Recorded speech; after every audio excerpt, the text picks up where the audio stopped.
ইসলামের পুরো প্যারাডাইমটা পরিবর্তন করে দিচ্ছেন। ওই সময় ইসলামের যে অবস্থা ছিল সেটাকে পুরো পরিবর্তন করে ইসলামটাকে নতুন ভাবে এই উম্মতের কাছে উপস্থাপন করছেন। এইরকম একজন মানুষকে আমাদের মধ্যে চর্চা তো দূরের কথা, তার নামটাও আমরা হয়তো আজকে প্রথম অনেকে শুনছি। এত পরিচয়ের মধ্যে আরেকটা পরিচয় আছে, উনি হচ্ছেন একজন বিপ্লবী, উনি হচ্ছেন একজন সংগঠক।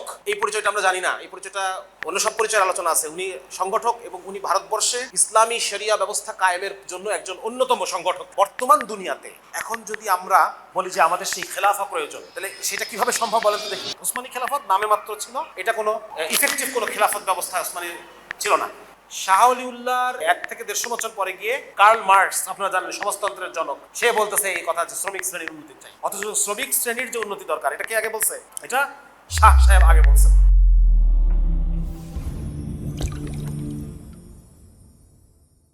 আসসালামু আলাইকুম ওয়া রাহমাতুল্লাহি ওয়া বারাকাতুহু। আচ্ছা, এবার আমরা আলোচনা করব আরেকজন অনেক বড় ব্যক্তিত্ব। আমাদের এই হিন্দুস্তানি মুসলমান আমরা যারা আছি, আমাদের ধর্মীয় সাংস্কৃতিক এবং রাজনৈতিক ইতিহাসে আরেকজন গুরুত্বপূর্ণ ব্যক্তি, এবং আমরা যদি বলি যে সবচাইতে গুরুত্বপূর্ণ ব্যক্তি, তাহলে পরে এটা বাড়ায় বলা হবে না আর কি। যদি বলি যে আমাদের এই বাংলাদেশ, পাকিস্তান, ভারত এই অঞ্চলের,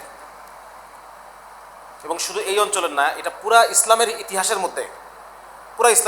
মধ্যে যদি আমি বলি যে অন্যতম গুরুত্বপূর্ণ ব্যক্তি, এবং আমার বিশেষ করে এই উপমহাদেশে ইসলামের ইতিহাসে সবচাইতে গুরুত্বপূর্ণ ব্যক্তি, ওনার নাম হচ্ছে শাহ ওয়ালিউল্লাহ। তাকে বলা হয় মুহাদ্দিস দেহলভি।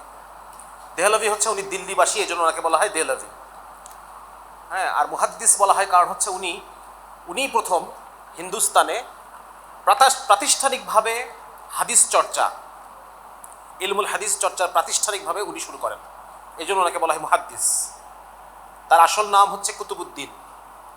তার বাবা তার নাম রাখেন কুতুবুদ্দিন এবং ওয়ালিউল্লাহ, এই দুটাই তার নাম, শাহ ওয়ালিউল্লাহ মুহাদ্দিস দেহলভি।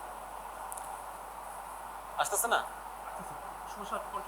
আচ্ছা, তো ইনি এমন একজন ব্যক্তিত্ব, আমাদের বর্তমানে এই পাকিস্তান, ভারত, বাংলাদেশ উপমহাদেশে যতগুলো ইসলামী দল বা যতগুলো ইসলামী মতবাদ আছে, কথার কথা যদি বলি যে আমরা এখানে দেওবন্দিরা আছে, তারপর হচ্ছে এখানে আহলে হাদিস আছে, এখানে বেরেলভিরা আছে, এখানে বিভিন্ন ভণ্ড বেরেলভি যারা এরা আছে, মডার্নিস্ট চিন্তাধারা যারা লালন করে, যেমন স্যার সৈয়দ আহমদ আলীগড় আন্দোলন, এনারা আছেন।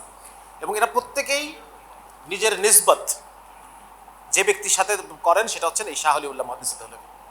প্রত্যেকেই দাবি করেন যে তারা শাহ ওয়ালিউল্লাহ দেহলভির প্রকৃত উত্তরাধিকারী। বোঝা গেল? এইরকম একজন ব্যক্তিত্ব ছিলেন উনি। এবং আমাদের বিশেষ করে এই পাকিস্তান, ভারত, বাংলাদেশ এই অঞ্চলের আমরা জানি যে হাদিসের একটা সনদ আছে। হাদিসের কি আছে? সনদ। হ্যাঁ, যখন এই যে যদি কেউ আমরা খতমে বুখারীর যদি কোনো প্রোগ্রামে আমরা কখনো শরীক হয়ে থাকি, দেখবো যে বুখারী শরীফের শেষ হাদিসটা বিশাল সনদ বলতে থাকে। হ্যাঁ, ওস্তাদ, তার আগে উনি কার কাছ থেকে শুনছে হাদিসটা, উনি কার কাছ থেকে হাদিস শুনছে, তিনি আবার এই হাদিসটা কার কাছ থেকে শুনছে, এভাবে করতে করতে করতে করতে করতে করতে একদম শেষ পর্যন্ত চলে যায়, রাসূল সাল্লাল্লাহু আলাইহি ওয়াসাল্লাম পর্যন্ত চলে যায়। এটাকে বলে সনদ, ঠিক আছে না? এখন এই পাকিস্তান, ভারত, বাংলাদেশ উপমহাদেশে যত উলামায়ে কেরাম আছেন, যে ঘরানারই হোক, তিনি আহলে হাদিস হোক, তিনি দেওবন্দি হোক, উনি যে বা বেরেলভি হোক, তাদের প্রত্যেকের হাদিসের সনদের মধ্যে যার নামটা থাকবে উনি হচ্ছেন শাহ ওয়ালিউল্লাহ, শাহ সাহেব। হ্যাঁ, শাহ ওয়ালিউল্লাহ। কারণ হচ্ছে উনি প্রথম এই পাকিস্তান, ভারত, বাংলাদেশে প্রথম প্রাতিষ্ঠানিকভাবে হাদিস চর্চা শুরু করেন, যার কারণে উনি সবার ওস্তাদ। বুঝা গেছে ব্যাপারটা? এবং শুধু তাই না, ওই সময়ে ভারত উপমহাদেশ হাদিস চর্চার জন্য এতই বিখ্যাত হয়ে যায় যে আরবের মানুষরাও হাদিস শেখার জন্য এখানে আসতো। সেই হিসেবে বহু আরব স্কলারেরও হাদিসের সনদের মধ্যে শাহ ওয়ালিউল্লাহর নাম আছে।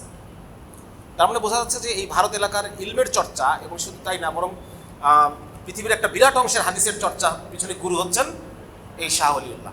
কিন্তু সমস্যা হয়ে গেছে যে উনি যেহেতু হাদিসকে হাদিসের সনদে ওনার নাম, এই জন্য ওনাকে আমরা শুধু মুহাদ্দিস হিসেবে চিনি। ওনার নাম হয়ে গেছে মুহাদ্দিস দেহলভি। কিন্তু উনি শুধু মুহাদ্দিস না, ওনার অন্যান্য পরিচয়গুলো আরও বড় এবং আরও বৈপ্লবিক। একটা তো হাদিসের রাভি, উনি এটা রাভির মধ্যে একজন উনি, এটা একটা এটার প্র্যাকটিক্যাল ইম্প্যাক্ট, বাস্তব প্রভাব সমাজে এটার প্রভাব খুব সীমিত, যে উনি আবার হাদিসের সনদের মধ্যে উনি একজন রাবি এবং উনি একজন হাদিসের উস্তাদ। হ্যাঁ, কিন্তু এর চাইতে আরও গুরুত্বপূর্ণ সেটা হচ্ছে যে উনি একই সাথে উনি একজন তাসাউফের একজন বড় শায়েখ। তাসাউফের উনি তাসাউফের যে যতগুলো তরিকা বলা হয়, 4টা তরিকার কথা বলা হয় না তাসাউফের, উনি 4 তরিকারই উনি শায়েখ, 1 নাম্বার। 2 নাম্বার হচ্ছে উনি একজন বড় ফকিহ। ফকিহ মানে কেমন ফকিহ? ওনাকে অন্যান্য ওলামায়ে কেরাম বলছেন যে উনি মুজতাহিদ পর্যায়ের ফকিহ। মুজতাহিদ বুঝি তো আমরা, হ্যাঁ, ইজতিহাদের যোগ্যতা সম্পন্ন একজন ফকিহ। আমরা দেখবো সামনেও বিভিন্ন ওলামায়ে কেরাম তাকে কোন মর্যাদা দিচ্ছেন। কেউ কেউ বলতেছেন ইবনে তাইমিয়ার পরে যদি কেউ সকল বিষয়ে বিশারদ হয়ে থাকেন সেটা শাহ আলিউল্লাহ। এত বড় বড় পরিচয় ওনার। 4 নাম্বার হচ্ছে উনি একজন অনেক বড় দার্শনিক। উনি একজন অনেক বড় ইলমুল কালাম শাস্ত্রের একজন বড় একজন কি বলা যায়, বড় একজন হাস্তি। এবং এই প্রত্যেকটা সাবজেক্টে উনি একজন মানে যুগ পরিবর্তনের পাইওনিয়ার। যুগ পরিবর্তন হয়ে গেছে, পুরো ডেফিনেশন পরিবর্তন হয়ে গেছে, পুরো সাবজেক্টের আগা পাঁচতলা পরিবর্তন হয়ে গেছে। উনি মুহাদ্দিস, কিন্তু হাদিসের যে ব্যাখ্যা উনি করছেন এই ব্যাখ্যা আপনার আগে কেউ করে নাই।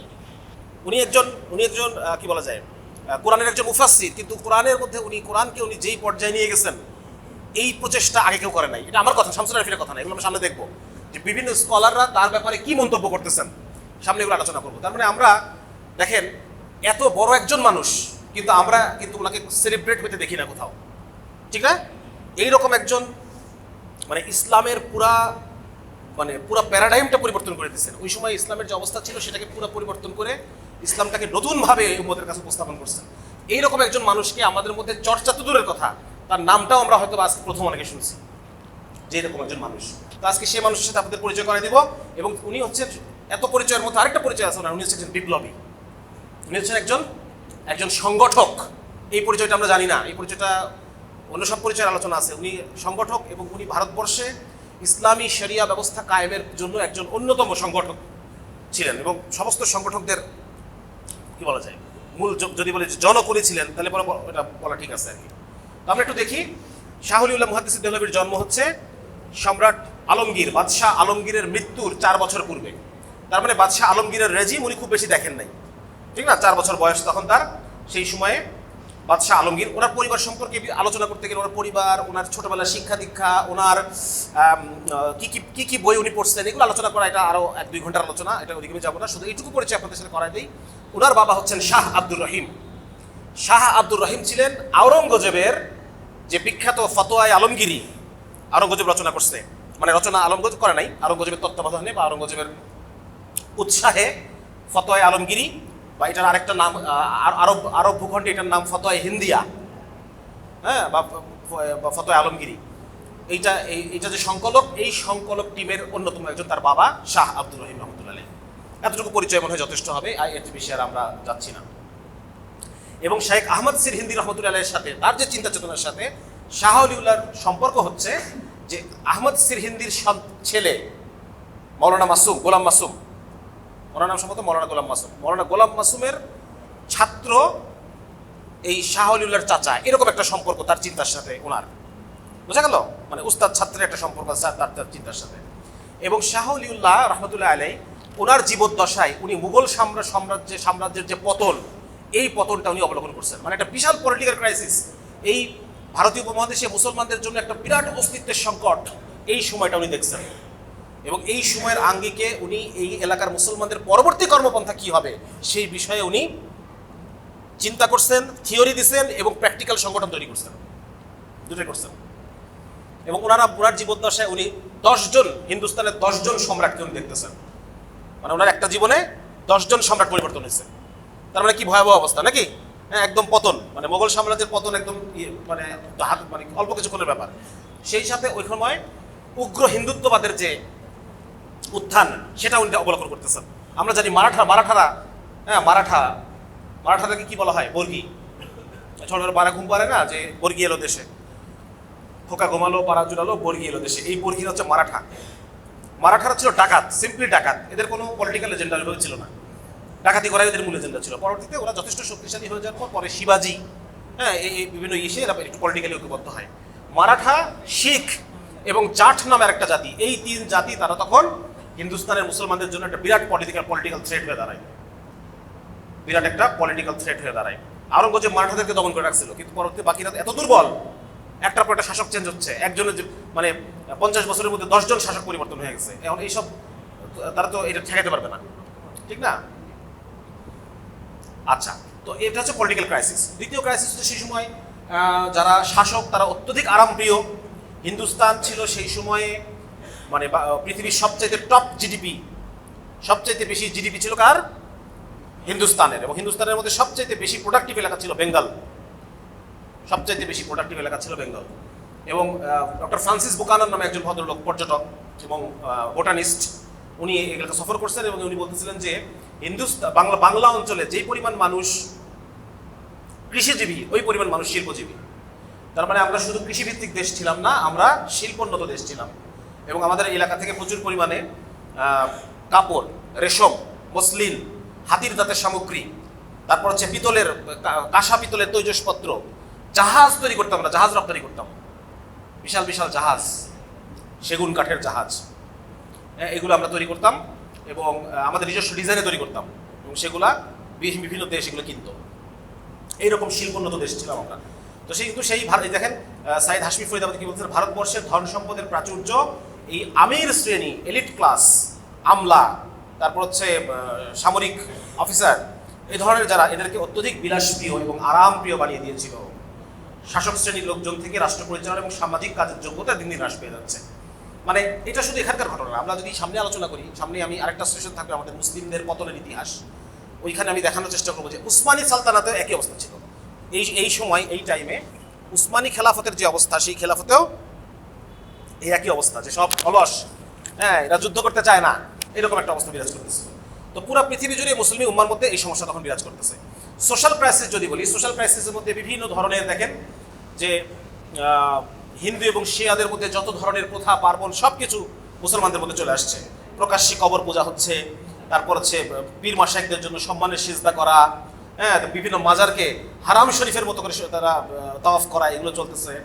তারপর চাদর ওঠানো, মান্যত করা, বুজুর্গদের নামে কুরবানি করা, মাজার তাওয়াফ করা, নাচ গান করা। এই যে কিছু আছে, শায়েখ সাদ্দুর বকরি, এটাকে সেলিব্রেট করে বকরি। আহমদ কবিরের গাভী, গাজী মিয়ার ঝান্ডা ও লাঠি, মহরমের তাজিয়া, ঠিক আছে, পাপাত্তা এবং দেওদানবের সন্তুষ্টি কামনা। আপনার কিছুদিন আগে বলছি, যে কিছুক্ষণ আগে, যে বসন্ত রোগ থেকে বাঁচার জন্য তারা বসন্ত বিবির পূজা করত, কলেরা রোগ থেকে বাঁচার জন্য ওলা বিবির পূজা করতো, মুসলমানরা করতো। যারা বনের আশপাশে থাকতো তারা বন বিবির পূজা করতো। হিন্দুরা বলতো বন দেবী, এরা বলতো বন বিবি, ঠিক আছে, এইভাবে পূজা টুজা করতো।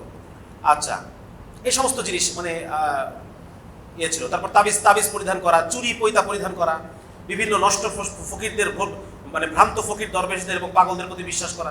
আমাদের মেডিকেলে যখন পড়ি তখন একদিন দেখলাম এক লোক এইরকম বুড়া থুরথুরা হাঁটতেছে, তার পিছনে লাইন ধরে প্রায় 50 জন লোক হাঁটতেছে। ময়লা একটা, মানে লোকটার দাড়ি টাড়ি জটটট হয়ে, কাপড় চোপড় সব কিছু ময়লা, একাকার অবস্থা। তো কে? এটা হচ্ছে বাবা, হায়দার বাবা। হায়দার বাবা কি করে? সে হাঁটে, তার সাথে হাঁটলে নাকি বিভিন্ন রোগ আরোগ্য হয়। তার সাথে কিছুক্ষণ হাঁটলে, এগুলো মানুষজন তার সাথে হাঁটতেছে। তো এগুলো সেই সময় ছিল। আমি কিছুক্ষণ আগে একটা কথা বলছি, যে যদি দেওবন্দ আন্দোলন না হইতো, এই উপমহাদেশে দেওবন্দ আন্দোলন যদি প্রতিষ্ঠা না হইতো, এবং সৌদিতে যদি মদিনা ইউনিভার্সিটি যদি প্রতিষ্ঠা না হইতো, তাহলে সারা পৃথিবী জুড়ে ইসলামের মূল ধারা হইতো হয় মডারেট ইসলাম, তুরস্ক এবং মালয়েশিয়ার মতো মডারেট ইসলাম হইতো মূল ধারা, অথবা এই যে মাইজ ভান্ডারি টান্ডারি যেগুলো ছিল, এইগুলো হয়তো ইসলামের মূল ধারা, যদি এই দুটো আন্দোলন এই দুই জায়গায় না থাকতো। আল্লাহ রাব্বুল আলামিন এই দুই আন্দোলনের মাধ্যমে হেজাজ, সৌদি আরব এলাকা এবং উপমহাদেশে আল্লাহ তাআলা দ্বীন ইসলামের যে আদি ও আসল রূপ, এটাকে আল্লাহ তাআলা হেফাজত করছেন। এবং তার মধ্যে একজন মানে প্রবাদ পুরুষ যদি বলা হয়, তার তিনি হচ্ছেন শাহ ওয়ালিউল্লাহ মুহাম্মদ সাল্লাল্লাহু আলাইহি। আরও কি দেখি, একজন আমেরিকান একজন ইতিহাসবিদ, এই যে লোথরপ স্টডার্ট, ওনার লেখা হচ্ছে, উনি বলতেছেন যে 18 শতকে মুসলিম বিশ্ব তার দুর্বলতার চরম পর্যায়ে পৌঁছে গেছে, মানে এর চাইতে দুর্বল। এবং শুধু তাই না, যে এর আগে তো মুসলিমরা কোনো একটা দেশে দুর্বল হলে আরেকটা দেশে জেগে উঠতো নাকি? ওই আব্বাসীদের পতন ঘটছে, এদিকে মিশরে মামলুকরা জেগে উঠছে, মামলুকদের পতন হয়েছে, সেলজুকরা জেগে উঠছে, সেলজুকদের পতন হয়ে গেছে, উসমানীরা জেগে উঠছে। কোনো না কোনো জায়গায় ইসলামের ঝান্ডা কেউ না কেউ উঠাই দিত। কিন্তু এই 1800 শতকে মুসলমানদের যে পতন, এটা এমন একটা গ্লোবাল পতন যে এরপরে আর ইসলামের ঝান্ডাকে উঠায় ধরতে এখন পর্যন্ত আর সক্ষম হয় নাই কোনো জাতি। জায়গায় জায়গায় মুসলমানের চেষ্টা করতেছে, মেহনত করতেছে, কাফেরদের সাথে জাদ্দুজিহাদ করতেছে, কিন্তু এখন আচ্ছা উনি আর কি বলতেছেন, উনি বলতেছেন সর্বত্রই স্পষ্ট ছিল অধঃপতনের স্থবিরতা, সভ্যতা ভদ্রতা ও চরিত্র ছিল ঘৃণ্য হতাশাজনক, আরব সভ্যতার শেষ প্রভাবটুকু হারায় গেছে। এখানে একটা গুরুত্বপূর্ণ জিনিস আপনাদেরকে বলি, সেটা হচ্ছে বাগদাদের পতন, তাতারদের কাছে তখন বাগদাদের পতন ঘটে গেল। এরপরে বাগদাদের যে অভিজাত আরব পরিবারগুলো ছিল, এই আরব পরিবারের অনেক পরিবার মাইগ্রেট করে ভারতবর্ষে চলে আসে। আরব পরিবারগুলোর অনেকগুলো পরিবার, সম্ভ্রান্ত পরিবার অনেকগুলো পরিবার মাইগ্রেট করে এখানে চলে আসে, এবং তারা এখানে আসার পরও তাদের আরব কৃষ্টি culture and Arab dedication two ইসলাম, দেখেন এটা কিন্তু গুরুত্বপূর্ণ জিনিস। আজকে যদিও আরবদেরকে দেখে আমরা এটা বুঝি না, কিন্তু আরবদের রক্তের মধ্যে ইসলামের প্রতি একটা ইনহেরেন্ট ডেডিকেশন থাকার কথা, যেটা আমরা আরব শাসকদেরকে দেখে বুঝি না। আরব জনগণের মধ্যে কী অবস্থা আমি বলতে পারবো না, কিন্তু এখানে আমরা দেখবো সামনে যে শাহ ওলিউল মুহাদ্দিস দেহলভী রহমতুল্লাহ হচ্ছেন ওমর ফারুক, এই দুজনই ওয়ালিউল্লাহ এবং শাহ সাহেব এবং সিরহিন্দি সাহেব দুজনই ফারুকি রক্তের, ওমর রাদিয়াল্লাহু তাআলা বংশের। এবং শাহ ওলি রহমতুল্লাহ এক জায়গায় বলছেন যে আমরা যারা মাইগ্রেটেড আরব, আমরা যেন কখনোই আমাদের দায়িত্ব ভুলে না যাই। আমাদের রক্তের মধ্যে ইসলাম আছে, সুতরাং ইসলাম হচ্ছে আমাদের প্রাইম কনসার্ন, ইসলামের এই জ্ঞানটাকে ধরে রাখা, ইসলামের বৈপ্লবিক চেতনা ধরে রাখা, হ্যাঁ মানে এটা যেন আমরা কখনোই ভুলে না যাই। তো যার কারণে এই বিষয়টা আপনাদের সিলেট এলাকার মানুষের মধ্যে আরব ব্লাড আছে। এরা কীভাবে বলেন তো, সিলেট এলাকায় কীভাবে আরব ব্লাড? শাহজালাল ইয়ামিনী রহমতুল্লাহ সাথে কতজন আসছে? এরা কোন জায়গাকার লোক? এরা সবাই আরব ভূখণ্ডের লোক, কেউ ইয়েমেনের, কেউ সৌদির, কেউ সিরিয়ার, কেউ ইরাকের, হ্যাঁ কেউ আবার এই এলাকার, মানে এরা সব আরব, অধিকাংশই আরব দায়ী এবং আলেম তারা শাহজালাল রহমতুল্লাহর সাথে আসছে। শুধু তাই না, পরবর্তী সময় যখন বিভিন্ন মুসলিম শাসক সুলতানি আমল, অন্যান্য সময়ও যখন যারা আর্মিতে চাকরি করতো, ফৌজি যারা, এদের মধ্যে একটা বিরাট অংশ ছিল আরব। ঠিক আছে, সুতরাং ওইভাবে আমরা বাঙালিদের মধ্যে আমাদের মধ্যে একটা কম বেশি আরব রক্ত আছে। এবং সিলেটি অঞ্চলের, সিলেট, নোয়াখালী, চট্টগ্রাম এই এলাকার মানুষের মধ্যে আরব ব্লাডের পরিমাণ একটু বেশি, নোয়াখালী চট্টগ্রাম এলাকার মানুষের মধ্যে বেশি। এবং নোয়াখালী চট্টগ্রাম এলাকার ভাষার মধ্যে অনেক বেশি আরবি শব্দ, হ্যাঁ মানে এটা যারা ভাষাতত্ত্ববিদ তারা একটু বিস্মিত যে এই এলাকার শব্দের প্রায় 80% শব্দই আরবি, যেটা বাংলার অন্য বাংলা ভাষার অন্য জায়গার বাংলা ভাষাটা এরকম না, বুঝতে পারছেন? এবং আমি এটা খোঁজার চেষ্টা করছি যে আমি কোন জাতির লোক। আমি এই বাংলাদেশের লোক না, আমি দক্ষিণ ভারতের লোক। দক্ষিণ ভারতের মোপলা মুসলমান, আপনারা নাম শুনছেন কিনা? তারা ব্রিটিশ আমলে 3বার, আমার যে জাতি, আমার পূর্বপুরুষরা 3বার খেলাফতের চেষ্টা করছে ব্রিটিশ আমলে। দক্ষিণ ভারত অঞ্চলে তারা খেলাফত প্রতিষ্ঠা করার চেষ্টা তারা করছে। এবং এরা পর্তুগিজদের সাথে, ওই এলাকা ছিল পর্তুগিজদের দখলে, ভাস্কো ডা গামা ওই জলপথ আবিষ্কার করে দক্ষিণ ভারতে আসে, কেরালা এই এলাকায়, বোঝা গেল? এবং ওই এলাকায় পর্তুগিজদের সাথে এরা যুদ্ধ করে। পরবর্তীতে শায়েস্তা খান যখন পর্তুগিজদেরকে শায়েস্তা করলো, তখন ডাক পড়লো কাদের? ওই দক্ষিণ ভারতের মোপলা মুসলমানদেরকে ডেকে নিয়ে আসে, ওদের পর্তুগিজদের সাথে যুদ্ধ করার ইতিহাস আছে। এখানে এসে আবার পূর্বপুরুষরা পর্তুগিজদের সাথে যুদ্ধ করে শায়েস্তা খানের অধীনে পর্তুগিজদেরকে তাড়ায় দেয় এবং চট্টগ্রাম অঞ্চল দখল করে। চট্টগ্রামকে নাম রাখা হয় কি? ইসলামাবাদ। ঠিক আছে, এরপর যখন পর্তুগিজ দমন হয়ে গেল, এখন আমার পাবদা তার কোনো কাজ নাই, কি করবে এরা তখন এদের যে মানে জাহাজি যে সিফাত বা যে যোগ্যতা, এই যোগ্যতাটাকে কাজে লাগায় তারা মাছের ব্যবসা শুরু করে, মাছের আড়ত। ঠিক আছে, এবং আমাদের বংশের মধ্যে অন্য বংশের সাথে বিয়ে হয় না আমাদের, এবং আমাদেরকে ছোট জাত মনে করা হয় যেহেতু আমরা আউটসাইড বেঙ্গল। এবং 2 নম্বর হচ্ছে আমরা মানে মাছের আড়তদার, স্থানীয় জেলেরা আমাদের কাছে জুলুমের শিকার হইতো। আমরা হলো পাইকার, বোঝা গেল? জেলেরা আমাদের কাছে জুলুমের শিকার হইতো, এই কারণে আমাদেরকে ছোট জাত মনে করা হইতো। আমাদের সাথে মেয়েকেও বিয়ে দিত না, আমরাও কারো মেয়ে বিয়ে করতাম না, নিজেদের মধ্যে বিয়ে শাদী করতাম। সুতরাং আমার পূর্বপুরুষ হচ্ছে সেই দক্ষিণ ভারতের, এবং এটা আমি মানে একটু গর্ব ফিল করি যে আমার পূর্বপুরুষরা 3বার খেলাফতের চেষ্টা করতে, ব্রিটিশের বিরুদ্ধে বিদ্রোহ করে। সো আমাদের এই বিষয়গুলো কিন্তু কাজে আসে। এই বিষয়গুলো কিন্তু আপনাদের মধ্যে আজকে সিলেটে যে আবাসিক হোটেলগুলোতে অশ্লীল কার্যক্রম চলতেছে, এটা আপনাদের সিলেটি রক্তে, এটার বিদ্রোহ জায়গা উচিত। এটা যে আমাদের মধ্যে ইসলামের রক্ত, আরবের রক্ত আমার মধ্যে, আর সেখানে এরকম ঘটনা কিভাবে সিলেটে ঘটে, বোঝা গেছে? এটা কিন্তু রক্ত ডাক দেয় মাঝে মধ্যে, এটা গুরুত্ব আছে। আচ্ছা, তাহলে কি বললাম, কোথায় ছিলাম? মানে তখন আমাদের যে সোশ্যাল ক্রাইসিস, এটা আমি দেখানোর চেষ্টা করছি, আপনারা পরে নিয়ে। 3 নম্বর হচ্ছে সেই সময় ইসলাম কোন ক্রাইসিসে আছে সেই সময়। ইসলামও তখন ব্যাপক ক্রাইসিসের মধ্যে আছে। কিভাবে? ইসলাম বলতে শুধুমাত্র কিছু আমরা জানি যে গ্রিক ফিলসফি,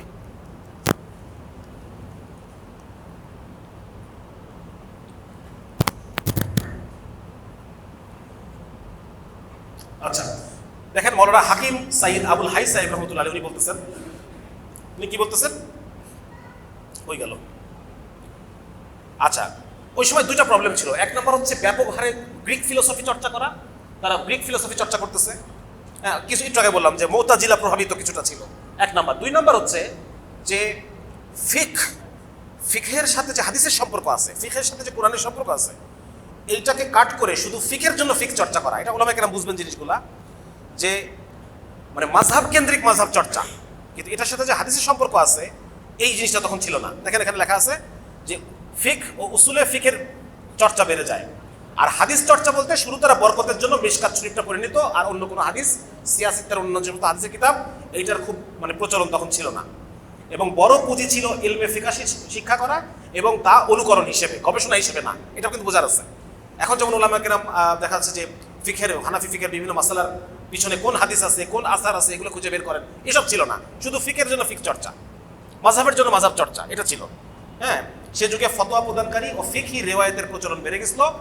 নসের সাথে বা নুসুসের সাথে, কোরআন এবং হাদিসের টেক্সটের সাথে এর কি সম্পর্ক, বিচার, এই বিষয়গুলো এই ভারতবর্ষের মাটি থেকে উধাও হয়ে গেছিল। আরেকটা কি ছিল, যুক্তিবিদ্যা দর্শনের হাঙ্গামা। সৈয়দ সুলাইমান নদভী কিছু কথা বলছেন সব দিক দিয়ে। দেখেন 12 শতকে ভারতবর্ষ, মানে হিজরি 12 শতক, আইন শৃঙ্খলা, রাজনীতি, চারিত্রিক ও আকিদাগত দিক থেকে চরম অধঃপতন ও বিপর্যয়ের এমন স্তরে নেমে গেছে যা ছিল ইসলামী রাষ্ট্রগুলোর পতন এবং মুসলিম সমাজের অধঃপতনের একটা ভয়াবহ চিত্র আমরা সেখানে দেখতে পাচ্ছি। সেই সময় ওনার বাবা শাহ আব্দুর রহিম রহমতুল্লাহ আলাইহি দিল্লিতে রহিমিয়া মাদ্রাসা প্রতিষ্ঠা করেন। কি নাম? বিখ্যাত মাদ্রাসা সেই সময়কার, এখানে আরবরাও শিখতে আসতো, এত বড় মাদ্রাসা রহিমিয়া মাদ্রাসা। তো সেই রহিমিয়া মাদ্রাসায় উনি ছোটবেলায় ওনার বাবার তত্ত্বাবধানে মাত্র 7 বছর বয়সে কোরআন হিফজ করেন, এবং তারপরে বাবার তত্ত্বাবধানে বিভিন্ন ইলমের বিভিন্ন বইগুলো পড়তে থাকেন। মাত্র 15 বছর বয়সে, সেই সময় ভারতবর্ষে যে ইলমের যে কারিকুলাম ছিল পুরোটাই তার শেষ, মাত্র 15 বছর বয়সে।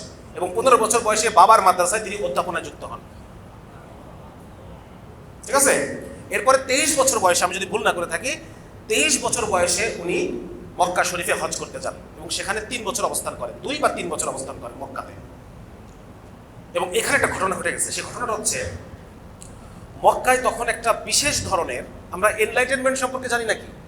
এনলাইটেনমেন্ট ইউরোপে হচ্ছিল, এই টাইমটা কিন্তু ইউরোপে এনলাইটেনমেন্টের টাইম। হ্যাঁ, এই সময় ইউরোপে এনলাইটেনমেন্ট হচ্ছে। এখনকার স্কলাররা বলতেছে যে এনলাইটেনমেন্ট তখন শুধু ইউরোপে হয় নাই, আরো কয়েকটা জায়গায় হয়েছে। মানুষের চিন্তার মধ্যে পরিবর্তন, যুক্তি দিয়ে বোঝার চেষ্টা করা কোনো একটা জিনিস, হ্যাঁ, অন্ধভাবে বিশ্বাস না করে। ওরা বলতেছেন আরো কয়েকটা জায়গায় এনলাইটেনমেন্ট হয়েছে, সারা পৃথিবীতেই হয়েছে সেই সময়। তার মধ্যে একটা গুরুত্বপূর্ণ সেন্টার পয়েন্ট হচ্ছে মক্কা। এবং মক্কাতে সেখানে 3 ধারার হাদিস চর্চা একত্রিত হয়েছে। এক নম্বর হচ্ছে ওই সিন্ধুর কিছু ওলামায়ে কেরাম, তারা মক্কাতে হাদিসের দর্শ দিতেন। 2 নম্বর হচ্ছে আরব শাইখদের কিছু হাদিসের দর্শ ছিল। আর উত্তর আফ্রিকার মৌরিতানিয়া, মিশর, এই এলাকার কিছু দর্শ ওখানে হইত।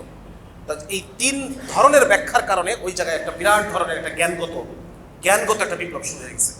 এবং শাহ ওলি আল্লাহ মুহদ্দিস দেহলভী গিয়ে ওই সময়টা পাইছেন, বিভিন্ন শেখদের কাছ থেকে বিভিন্ন রকম দৃষ্টিভঙ্গি, একটা হ্যাঁ মানে মুজতাহিদানা আন্দাজ বা মেজাজ ওখানে গিয়ে লাভ করছেন। এবং এইখানে বলতেছে যে মক্কাতে যে একটা নতুনভাবে মানে একটা জ্ঞানগত আন্দোলন শুরু হয়ে গেছে, সেটার মূল প্রাণ পুরুষের নাম হচ্ছে ইব্রাহিম কাওরানি।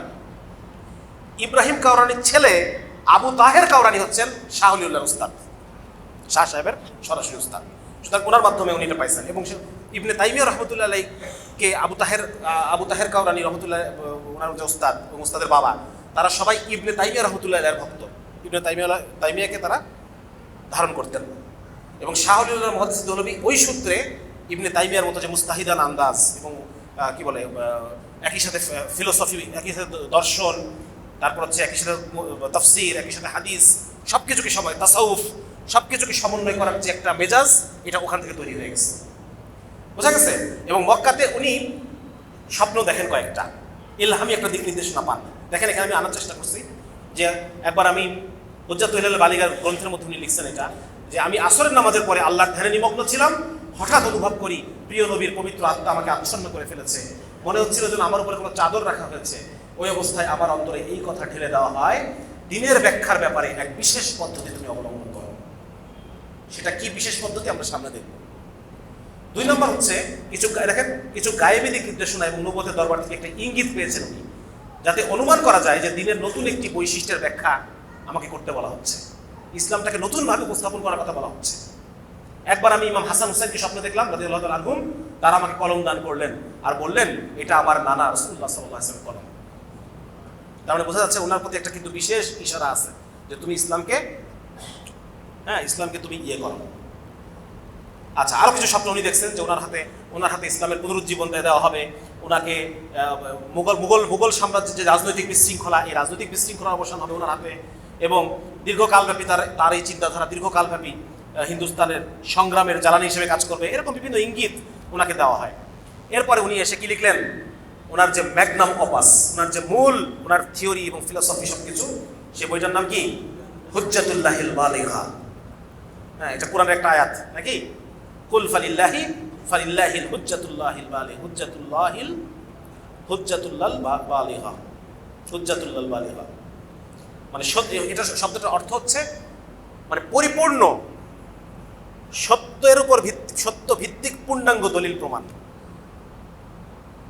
উনি এটা ওনার বইটার নাম দিলেন, এবং এটা তো ওনার মূল চিন্তা ছিল। দেখেন, ওনার মূল চিন্তা হচ্ছে উনি বুঝতে পারছিলেন যে অতি শীঘ্রই এমন একটা যুগ আসবে যেই যুগে মানুষ কোরআন এবং হাদিস এবং শরীয়তের বিধিবিধানগুলোর যৌক্তিকতা বুঝতে চাবে, যেই যুগে মানুষ আকলিভাবে সবকিছু বোঝার চেষ্টা করতে থাকবে, যেই যুগে মানে কি বলে এটাকে, এই যে বিশেষ করে হাদিস এবং সুন্নাহ শিক্ষা এবং নবীজির পবিত্র বাণী সমূহের রহস্যগুলো তারা বোঝার জন্য চেষ্টা করবে। ঠিক আছে, এটা দ্বারা উনি এটা বুঝতে পারলেন। এবং আচ্ছা, এবং সারা পৃথিবীতে কিন্তু এনলাইটেনমেন্ট শুরু হয়ে গেছে, তাই না? আমরা কিন্তু বুঝতে পারতেছি সারা পৃথিবীতে এনলাইটেনমেন্ট শুরু হয়ে গেছে, মানুষ যুক্তি দিয়ে বোঝার চেষ্টা করতেছে, বিজ্ঞান দিয়ে বোঝার চেষ্টা করতেছে। এই জিনিসটা ওনাকে আল্লাহ তাআলা দেন, এবং সেই যুগ শুরু হওয়ার আগেই উনি হুজ্জাতুল্লাহিল বালিগা, এটার মধ্যে উনি কোরআন এবং হাদিস এবং পরিপূর্ণ শরীয়তের নামাজ থেকে শুরু করে ইসলামী আকীদা, কেন এটা যৌক্তিক? হ্যাঁ, মানে একজন আল্লাহ থাকবে, একজন স্রষ্টায় বিশ্বাস, এটা কেন যৌক্তিক? জান্নাত জাহান্নামের বিশ্বাস কেন যৌক্তিক? নামাজ কেন পড়তে হবে, এটার যৌক্তিকতা কি? এই সমস্ত প্রত্যেকটা বিষয়কে উনি অ্যানালাইসিস করছেন। দেখেন এখানে কি লিখছে, দ্য মুস্তাফিদ শরিয়া, মানে মুস্তফা সাল্লাল্লাহু আলাইহি ওয়াসাল্লাম, মুস্তফা সাল্লাল্লাহু আলাইহি ওয়াসাল্লামের শরিয়ত has now reached the threshold of an era in which it is destined to appear in the perfect garment of demonstrative proof. মানুষ মুহাম্মদী শরীয়তের চাক্ষুষ প্রমাণ দেখতে চাবে। রাসূলুল্লাহ সাল্লাল্লাহু আলাইহি ওয়াসাল্লাম যে রাষ্ট্র প্রতিষ্ঠা করছেন, সেই রাষ্ট্রের দ্বারা কি ফায়দা হইতেছে এটা মানুষ নিজের চোখে দেখতে চাবে। অর্থ ব্যবস্থা, যেটা ইসলাম যে অর্থ ব্যবস্থা পেশ করে, এটার দ্বারা কি লাভ এটা মানুষ নিজের চোখে দেখতে চাবে। যদি চোখে দেখতে নাও পারে, কমপক্ষে তাকে গবেষণালব্ধ একটা প্রমাণ দিতে হবে। যদি সেটা নাও হয়, কমপক্ষে তার মনের কাছে গ্রহণযোগ্য হয় এরকম একটা যৌক্তিক প্রমাণ তাকে দিতে হবে। এরকম ভাবে মানুষ দিনকে বুঝতে চাবে। আমার কথা বুঝতেছেন আপনারা? কঠিন হয়ে যাচ্ছে নাকি আলোচনা? হ্যাঁ, আচ্ছা। তো এটাই হচ্ছে শাহ ওলিউল্লাহ মুহাদ্দিস দেহলভী রাহমাতুল্লাহির চিন্তার বিশেষত্ব, যে তিনি ইসলামের একটা মজবুত এবং পূর্ণাঙ্গ ব্যাখ্যা, হুজ্জাতুল্লাহ, হ্যাঁ, মানে ইসলামের যে হুজ্জত, পূর্ণাঙ্গ ব্যাখ্যা উনি দিচ্ছেন। এবং এটা দেখেন কি লিখছে, যে এটা এই স্ক্রিনশটটা হচ্ছে সৈয়দ আলী হাসান আলী নদভী রহমতুল্লাহের কিতাব থেকে। উনি বলতেছেন যে এটা যুক্তিবিদ্যা এবং দর্শন শাস্ত্রের যুগে একটা নতুন ইলমে কালাম তো আমরা বুঝছি। ইলমে কালাম কাকে বলে আপনারা জানেন?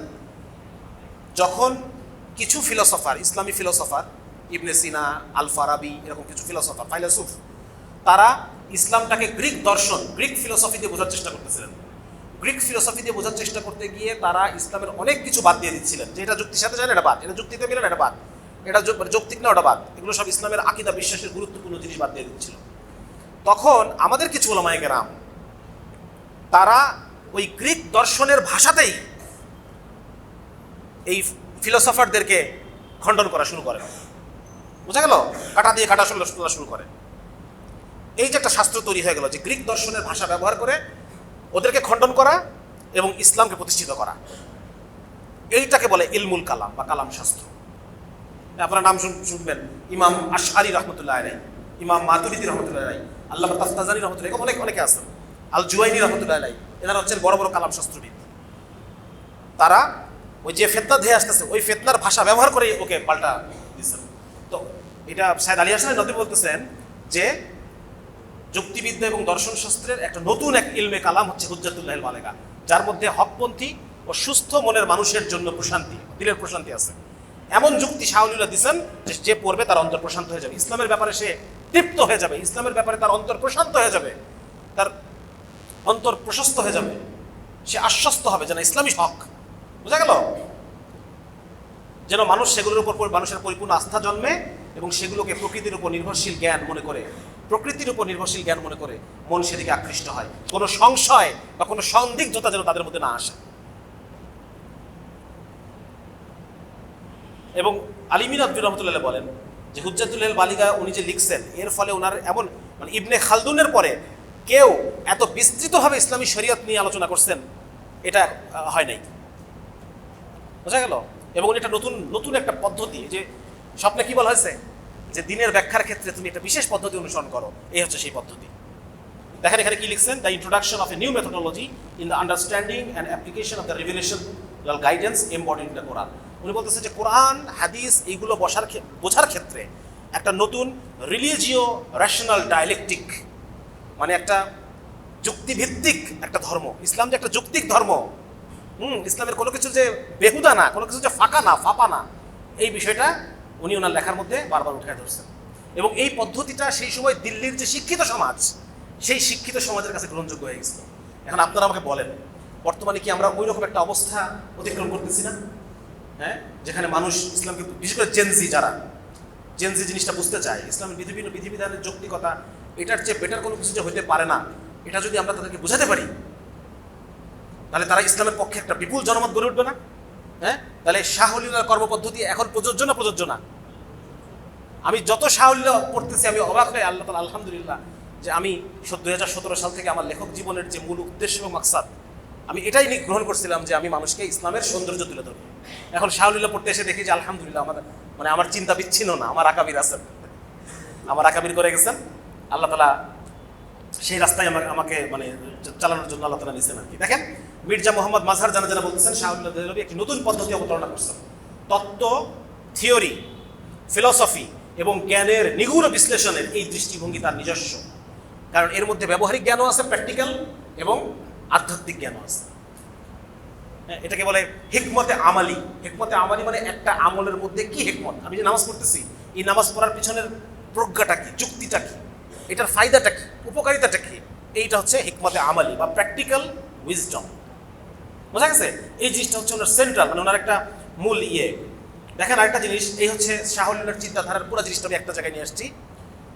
শাহউলিল্লাহ মুহাদ্দিস দেহলভী রহমাতুল্লাহ আলাইহি উনি কোরআন এবং হাদিসের উপরে, প্রথমে কোরআন এবং সুন্নাহ এইটার উপর ভিত্তি করে উনি ওনার একটা কথা দাঁড় করায়, একটা প্রিমাইস। প্রিমাইস মানে হচ্ছে ধরেন মানুষ মরণশীল, শামসুল আরিফিন মানুষ, অতএব শামসুল আরিফিন মরণশীল।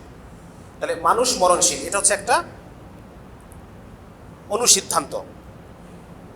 শামসুল আরিফিন একটা মানুষ, এটা আরেকটা অনুসিদ্ধান্ত। দুইটা মিলে সিদ্ধান্তটা কি, যে শামসুল আরিফিন মরণশীল। বুঝা গেল? তাহলে এই দুটো, এগুলো হচ্ছে প্রিমাইজ। এই দুটো প্রিমাইজ আর ফাইনাল যে সিদ্ধান্তটা নিলাম ওইটা হচ্ছে আমার কনক্লুশন বা ডিসিশন। বুঝা গেল? তাহলে শাহউলিল্লাহ মুহাদ্দিস দেহলভী যখন একটা প্রিমাইজ তৈরি করেন, তো তার ভিত্তি থাকে হচ্ছে কোরআন এবং সুন্নাহ। শুধু তাই না, এটার সাথে উনি এভিডেন্স যুক্ত করেন। এভিডেন্সের মধ্যে কি আছে? একটা হচ্ছে এম্পিরিক্যাল অবজারভেশন, মানে মানুষ চোখে যেটা দেখে, কানে যেটা শুনে, ইন্দ্রিয় গ্রাহ্য কোনো তথ্য, অথবা সেখানে কি থাকে প্র্যাকটিক্যাল উইজডম, একটা জিনিসের মধ্যে প্র্যাকটিক্যাল কি জ্ঞান আছে ওই জ্ঞানটার মধ্যে থাকে। এই দুটোর ভিত্তি, এটাকে উনি এভিডেন্স হিসেবে ইউজ করেন। এরপরে উনি কি করেন, এগুলাকে দিয়ে উনি যুক্তি চর্চা করেন, যে যদি এটা সঠিক হয় তাহলে ওটা সঠিক, ওটা সঠিক হলে এটা সঠিক, এভাবে করে উনি যুক্তি দিয়ে এই পুরোটার উপর ভিত্তি করে উনি ওনার একটা কথা, একটা সেন্টেন্স দাঁড় করান, এবং সেই সেন্টেন্সটা দাঁড় করার পর আরও অনেকগুলো সেন্টেন্স দাঁড় করান। এইভাবে উনি একটা কমপ্লিট ফ্রেম তৈরি করেন। এই ফ্রেমের মধ্যে উনি ইসলামের সব কিছু, ইসলামের যে আকিদা, ইসলামের পরকাল কনসেপ্ট, ইসলামের জ্ঞান বিজ্ঞান, অর্থ ব্যবস্থা, খেলাফা, ইসলামের ইমারত, ইসলামী সমাজ, পরিবার, মানুষের কর্তব্য, এই পুরো জিনিসটা উনি একটা ফ্রেমের মধ্যে এনে আমাদের জন্য উপস্থাপন করছেন। মানে এটা নিয়ে কি পরিমাণ কাজ হওয়া দরকার আমরা বুঝতে পারতেছি।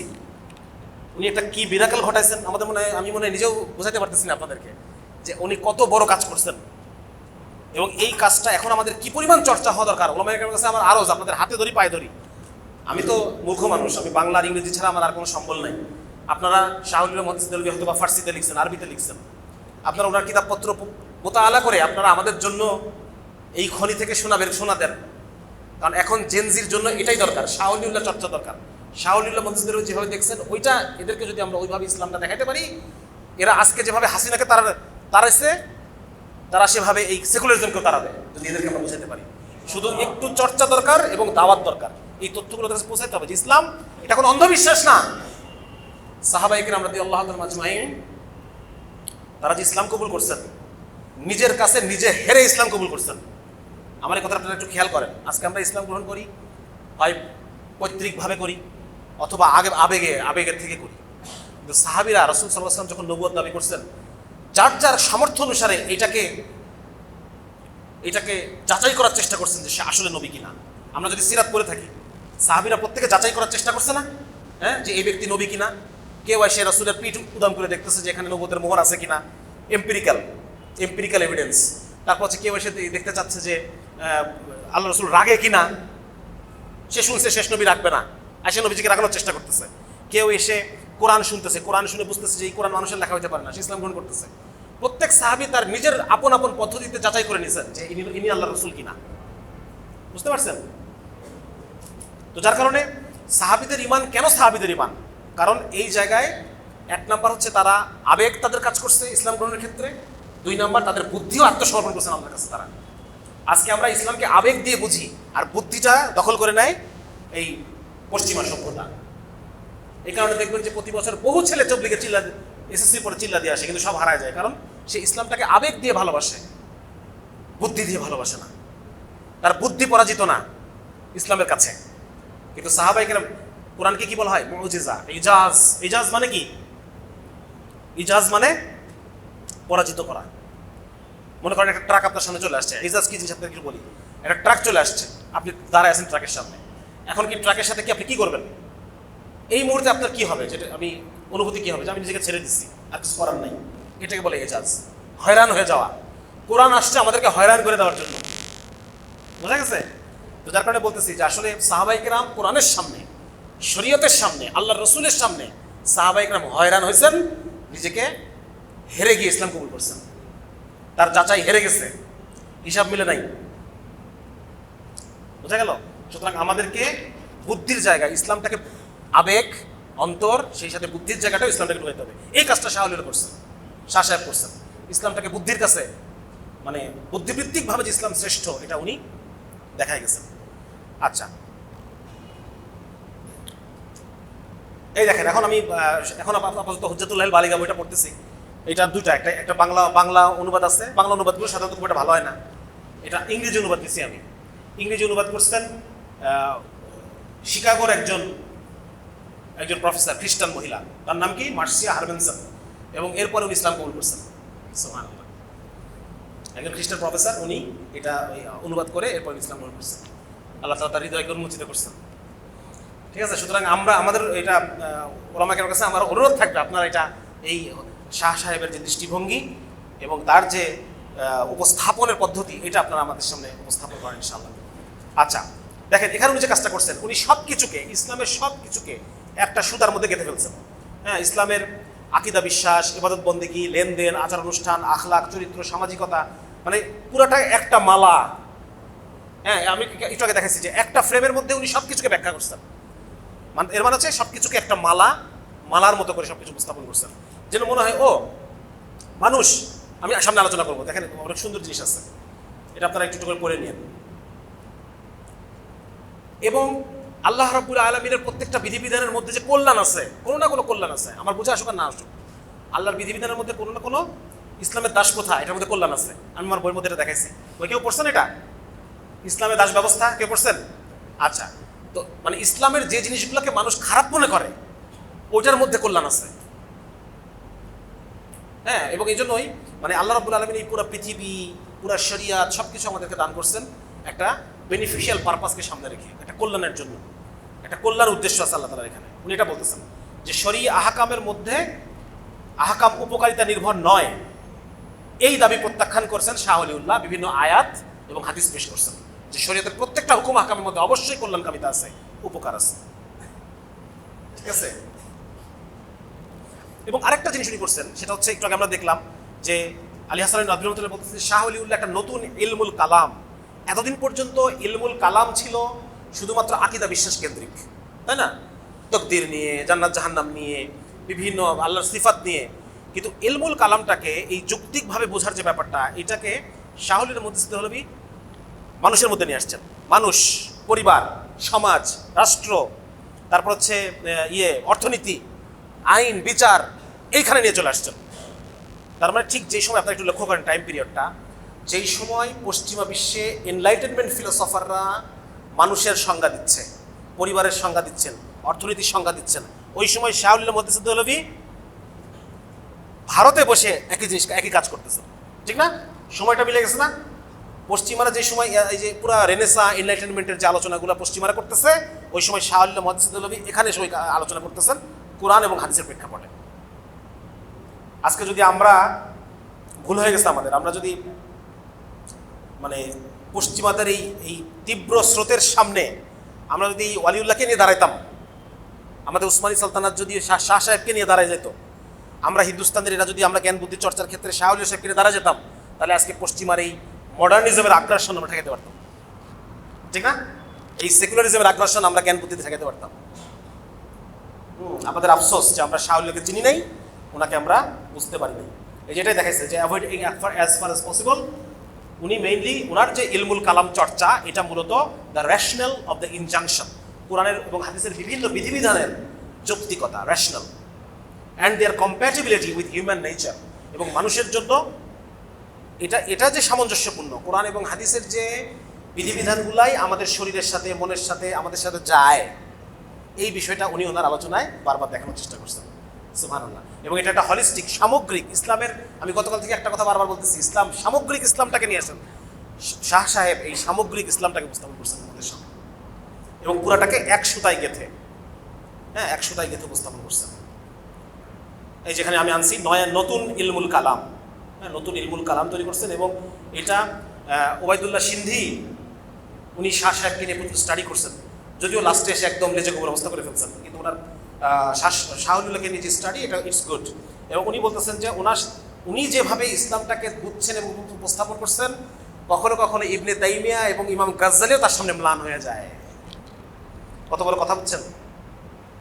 এই মানুষটাকে আমরা চর্চা করি নাই, এই মানুষটাকে আমরা চর্চা করি নাই। আচ্ছা, এখানে একটা কথা লিখছে যে his contribution to kalam overshadows men like Ghazali and Imam Razi with exposition of the earlier mutakallimin, aqidah, theology, মানে আকিদা বিশ্বাসের ঊর্ধ্বে গিয়ে উনি অর্থনীতি নিয়েছি ওনার মানে ওনার দর্শন সাজাইছেন, উনি রাষ্ট্র দর্শন সাজাইছেন। এগুলো সামনে আমরা ঠিক করে দেখবো ইনশাআল্লাহ। এই যে তিনি দর্শন এবং দার্শনিকদের চিন্তাধারার সঙ্গে চক্ষু মিলিয়ে কথা বলবেন, এবং কোরআনের উপরে যার ঈমান হবে এমন আছে, এইসব বাস্তবতার এমন তাফসীর তিনি ব্যাখ্যা করবেন যার একদিকে জ্ঞান ও শরঈ দলিল প্রমাণ শক্তিশালী করবে, অপরদিকে বিবেক ও যুক্তিও একে স্বীকার করবে অকুণ্ঠ চিত্তে। মানে বিবেককে স্যাটিসফাই করা, যুক্তিকে স্যাটিসফাই করা, এই জিনিসটা শাহ সাহেব করছেন। মনে থাকবে, আমার কাছে ব্যক্তিগতভাবে আমার স্টাডিতে সবচাইতে বেশি ইন্টারেস্টিং লাগছে যেটা, সেটা হলো মানুষের সংজ্ঞা।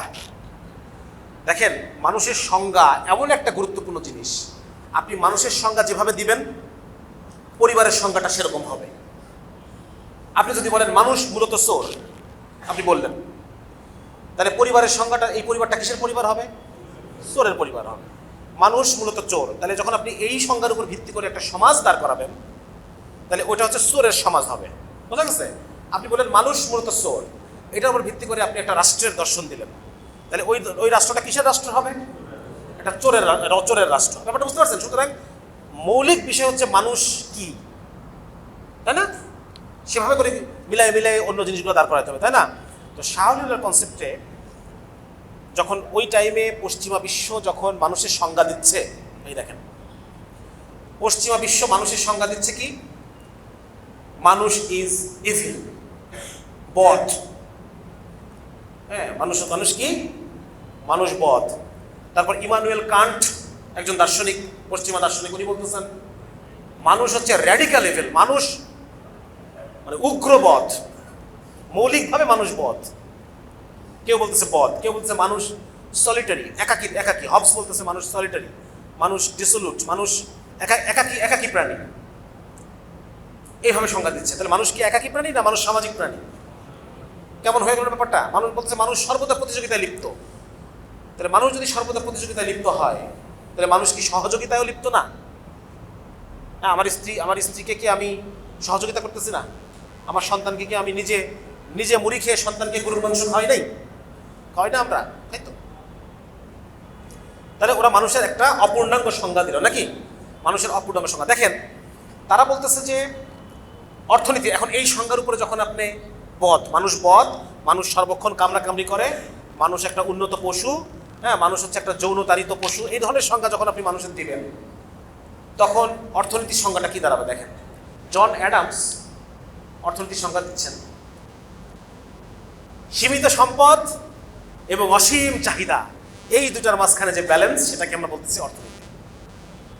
তাহলে সীমিত সম্পদ এবং কিছু বধ মানুষের প্রচুর চাহিদা, এই চাহিদার মাঝখানে যে ব্যালেন্স, এটাকে আমরা বলতেছি। তাহলে এটা কিসের অর্থনীতি হলো বলেন না? বদের অর্থনীতি। তাহলে পুরা পৃথিবীটা এখন বদের অর্থনীতি চলতেছে। গরিব আরো গরিব হচ্ছে, ধনী আরো ধনী হচ্ছে। গরিবের সম্পদের মধ্যে ধনীর হক। কি নাম এটার? গরিবের সম্পদে ধনীর হক। কি নাম? সুদ। গরিবের সম্পদে ধনীর হক। তাহলে এটা বদের অর্থনীতি না? দেখেন, যখন আপনি মানুষের সংজ্ঞা দিবেন এইরকম, তাহলে এই মানুষের সংজ্ঞার উপর ভিত্তি করে যখন আপনি একটা অর্থনীতি দাঁড় করাবেন, সেটা একটা বদের অর্থনীতি হবে, তাই না? সুতরাং খুব ভাইটাল। সুতরাং একদিকে ইউরোপ যখন সংজ্ঞা দিচ্ছে যে মানুষ হচ্ছে একটা বদ, মানুষ হচ্ছে একটা পশু, তখন শাহ উল্লাহ সংগঠিত সংজ্ঞা দিচ্ছেন কি? উনি বলতেছেন man is a moral being, মানুষ একটা নৈতিক প্রাণী। মানুষের নৈতিকতা থাকতে হবে, এবং মানুষ অন্যান্য প্রাণী থেকে আলাদা, কারণ মানুষের আল রাইকুল্লি, মানুষের একটা ইউনিভার্সাল পারপাস আছে মানুষের। আর ওইদিকে পশ্চিমারা বলতেছে মানুষের কোনো ইউনিভার্সাল পারপাস নাই, মানুষ একটা পশু, মরার সাথে সাথে সব শেষ। আর উনি বলতেছেন না, মানুষ হচ্ছে মরাল, একটা নৈতিক প্রাণী, এবং মানুষের একটা ইউনিভার্সাল একটা পারপাস আছে, একটা উদ্দেশ্য আছে, লক্ষ্য আছে, ঠিক আছে? এবং উনি বলতেছেন যে মানুষ মৌলিকভাবে, এটা মানুষের ফিতরাতের মধ্যে আছে যে মানুষ কোনো একটা আইন মানবে, তাকে মানতে হবে, এটা মানুষের ফিতরাতের মধ্যে আছে। এবং কোনো একটা নৈতিক আইন মানুষ মানবে যখনই মানুষের মৌলিক চাহিদা পূরণ হয়ে যাবে, যে তার খাদ্য, আশ্রয়, মানে শারীরিক চাহিদা পূরণ হয়ে যাবে, তখন মানুষ একটা নৈতিক আইন খুঁজবে যে আইনটা সে মানতে পারে। সুতরাং সৃষ্টিকর্তায় বিশ্বাস, এটা মানুষের ফিতরাতের মধ্যেই দেওয়া আছে, তার কথা হচ্ছে এটা। এবং ঠিক তাই এখন বিজ্ঞানীরা তাই আবিষ্কার করতেছে। যেখানে যারা মনোবিজ্ঞানী বা যারা বিহেভিয়ারাল সায়েন্টিস্ট, তারা গবেষণা করছে ছোট ছোট বাচ্চাদের উপরে, খ্রিস্টানদের বাচ্চাদের উপরে, নাস্তিকদের বাচ্চাদের উপরে, এবং তারা বলতেছে এই সমস্ত বাচ্চারা আন্ডার 5, তারা তারা তারা একটা গডে বিশ্বাস করে, ঠিক আছে? সুতরাং দেখেন, মানে এখানে উনি বলতেছেন 1 নম্বর হচ্ছে মানুষ একটা নৈতিক প্রাণী, মানুষ আইন মানতে চায়। 2 নম্বর 3 নম্বর হচ্ছে মানুষ একটা অ্যাস্থেটিক প্রাণী, মানুষ যে কোনো কিছুকে সুন্দর করে করতে চায়, ঠিক আছে না? ইন্নাল্লাহা মাআল মুহসিনিন, যারা উত্তমভাবে কাজ করে আল্লাহ তাআলা তাদের পক্ষে আছে। তাহলে দেখেন, মানুষ কিন্তু পুরো উল্টা, 180 ডিগ্রি উল্টা না? তাহলে এখন শাহলিউল্লাহর মানুষের যে সংজ্ঞা, এটার উপর যদি আমি একটা রাষ্ট্র দাঁড় করা, এটা কিসের রাষ্ট্র হবে? একটা নৈতিক রাষ্ট্র হবে, একটা নৈতিক অর্থনীতি হবে। হ্যাঁ, নৈতিক অর্থনীতি মানে কি? ধনী গরিবকে দিচ্ছে, জাকাত দিচ্ছে। দেখেন, পুরা কিন্তু একসাথে গাচ্ছে যে মানুষ নৈতিক প্রাণী। এখন এটার মধ্যে আপনি জাকাত গেঁথে দিতে পারবেন, এটাতে আপনি ইসলামী রাষ্ট্র গেঁথে দিবেন, এটাতে আপনি সব কিছু গেঁথে নিয়ে চলে আসবেন, ইসলামের পুরো জিনিসটাকে আপনি উপস্থাপন করতে পারবেন। উনি কিন্তু এটা করছেন। তারপর দেখেন আর কি বলছে, যে ম্যান, শাহলিউল্লাহর যে চিন্তা, তার মধ্যে মানুষ হচ্ছে সেন্ট্রাল পজিশনে আছে, এবং এটা voluntary acceptance and actually tangible reality, serving the purpose of the moral spiritual ideal inherent in nature. তো এই জিনিসটা মানে দেখেন, মানে মানুষের যে সংজ্ঞা উনি দিচ্ছেন, এই দেখেন এখানে আসছে, উনি বলছেন মানুষের মৌলিক চারটা জিনিস আছে। একটা হচ্ছে ইখবাত হচ্ছে মানুষ মাত্রই আল্লাহর কাছে সাবমিট করতে চায়। 2 নম্বর হচ্ছে তাহারাত, পবিত্রতা। আল্লাহ রাসূল বলেছেন কয়েকটা জিনিস মানুষের ফিতরাতের অন্তর্ভুক্ত, তার মধ্যে একটা হচ্ছে দাড়ি বড় করা, গোফ ছোট রাখা, এই যৌন কেশগুলো পরিষ্কার করা, নখ কাটা। দেখেন, মানে মানুষ কিন্তু এগুলোর উপর, উনি কিন্তু এগুলার দলিল দিয়ে মানুষের সংজ্ঞা দিচ্ছে কোরআন এবং হাদিসের দলিল থেকে মানুষকে সংজ্ঞায়িত করতেছেন। হ্যাঁ, সামাহা এবং জাস্টিস অ্যান্ড ইকুইটি। এবং আরেকটা জিনিস বলতেছেন যে মানুষের উপর যে একটা শরিয়া, মানুষ যে মুকাল্লাফ, মানুষ যে জবাবদিহিতা মানুষকে করতে হবে, এই জিনিসটাও মানুষের ফিতরাতের মধ্যে দেওয়া আছে। মানুষ মাত্রই জবাবদিহিতার সম্মুখীন এবং মানুষের মানে তাকলিফ। আচ্ছা, ঠিক আছে। এবং উনারা বলতেছেন যে এই যে শাহ ওলিউল্লাহর পুরা রচনার মধ্যে এই মানুষের এই সংজ্ঞার উপর ভিত্তি করে উনি মানুষের পরিবার, মানুষের সমাজ, মানুষের রাষ্ট্র, পুরা জিনিসটাকে একটা সুথায় উনি গেঁথে নিয়ে আসছেন, যেটা পুরোটাই কল্যাণকর। তাহলে এখন আমাকে বলেন, এখন যে আমরা দেখতে পাচ্ছি যে পৃথিবীতে কোনো কিছুই শান্তি আনতে পারতেছে না, গণতন্ত্র শান্তি আনতে পারতেছে না, তারপর হচ্ছে সেকুলারিজম শান্তি আনতে পারতেছে না, এই জিনিসটা যদি আমরা জেনজিকে বোঝাতে পারি এবং জেনজিকে যদি বোঝাতে পারি যে এই একটা বিষয় যে আমাদের কোন ধরনের রাষ্ট্র প্রয়োজন, কোন ধরনের অর্থ ব্যবস্থা প্রয়োজন, তাহলে পরে মানে ব্যাপারটা কেমন হয় চিন্তা করেন। তাহলে শাহ ওলিউল্লাহ আমাদের কাছে কতটা প্রাসঙ্গিক, তাকে চর্চা করা, তাকে বোঝা। এ দেখেন কি লিখছে যে Shah Oliullah emphasis remains throughout the on the healthy, balanced, purposeful and theocentric cultural growth of individual. একজন মানুষের মানে শারীরিকভাবে, মানসিকভাবে স্বাস্থ্যকর একটা জীবন মানুষের হবে, একটা ব্যালেন্সড লাইফ সে লিড করবে, একটা উদ্দেশ্যপূর্ণ লাইফ সে লিড করবে, এবং একটা আল্লাহকে কেন্দ্র করে, ধর্মকে কেন্দ্র করে একটা নৈতিক জীবনযাপন মানুষ করবে। এটাই হচ্ছে মানুষের ফিতরাত। কিন্তু সেই ফিতরাতটাকে আমরা কি করে দিচ্ছি? এই দেখেন, আজকে পশ্চিমা বিশ্ব যখন একটা মানুষের একটা বাজে সংজ্ঞা দিয়ে ফেলছে, এখন আপনি যেখানে নেবেন রাষ্ট্র হবে গণতান্ত্রিক রাষ্ট্র, হ্যাঁ, অর্থ ব্যবস্থা নেবেন এটা পুঁজিবাদ হয়ে যাবে। সমাজে যখন এই থিওরি অ্যাপ্লাই করবেন তখন ধর্মনিরপেক্ষতা, পরিবারে যখন আপনি এই থিওরি অ্যাপ্লাই করবেন তখন হয়ে যাবে ক্যারিয়ারিজম। ক্যারিয়ারের জন্য বাপ মা আলাদা হয়ে যাচ্ছে, সন্তানকে ছেড়ে মা অন্য জায়গায় চলে যাচ্ছে, বাপ অন্য জায়গায় চলে যাচ্ছে। ব্যক্তি জীবনে যখন আপনি মানুষের সংজ্ঞাটা খাটাবেন তখন আর জন্ম নেবে ব্যক্তি স্বাতন্ত্র্যবাদ বা ভোগবাদ। সবকিছু মিলছে তো? হ্যাঁ, তাহলে একদিকে যখন ইউরোপ সবকিছু নষ্ট করতেছে, শাহ ওলিউল্লাহ তখন নতুনভাবে জিনিসটা ব্যাখ্যা দিচ্ছে, যেটা আমরা ওনাকে চিনতে পারলাম না। আচ্ছা, আলাপ তো আরো আছে, এখন তো নামাজের সময় হয়ে গেছে। হ্যাঁ, এই আলাপটা আমরা পরে করি, নামাজের পর করি, ঠিক আছে? অল্প কিছু আলাপ বাকি থাকলো, রাষ্ট্রচিন্তা, এই সেই, ওরা কর্মপন্থা তো খুব ইম্পর্টেন্ট, এগুলো আমরা পরে আলোচনা করবো ইনশাআল্লাহ, ঠিক আছে? তাহলে আমরা নামাজের তৈরি করি। হ্যাঁ, অল্প বেশি সময় বাকি নেই। ঠিক, আসসালামু আলাইকুম রহমতুল্লাহ।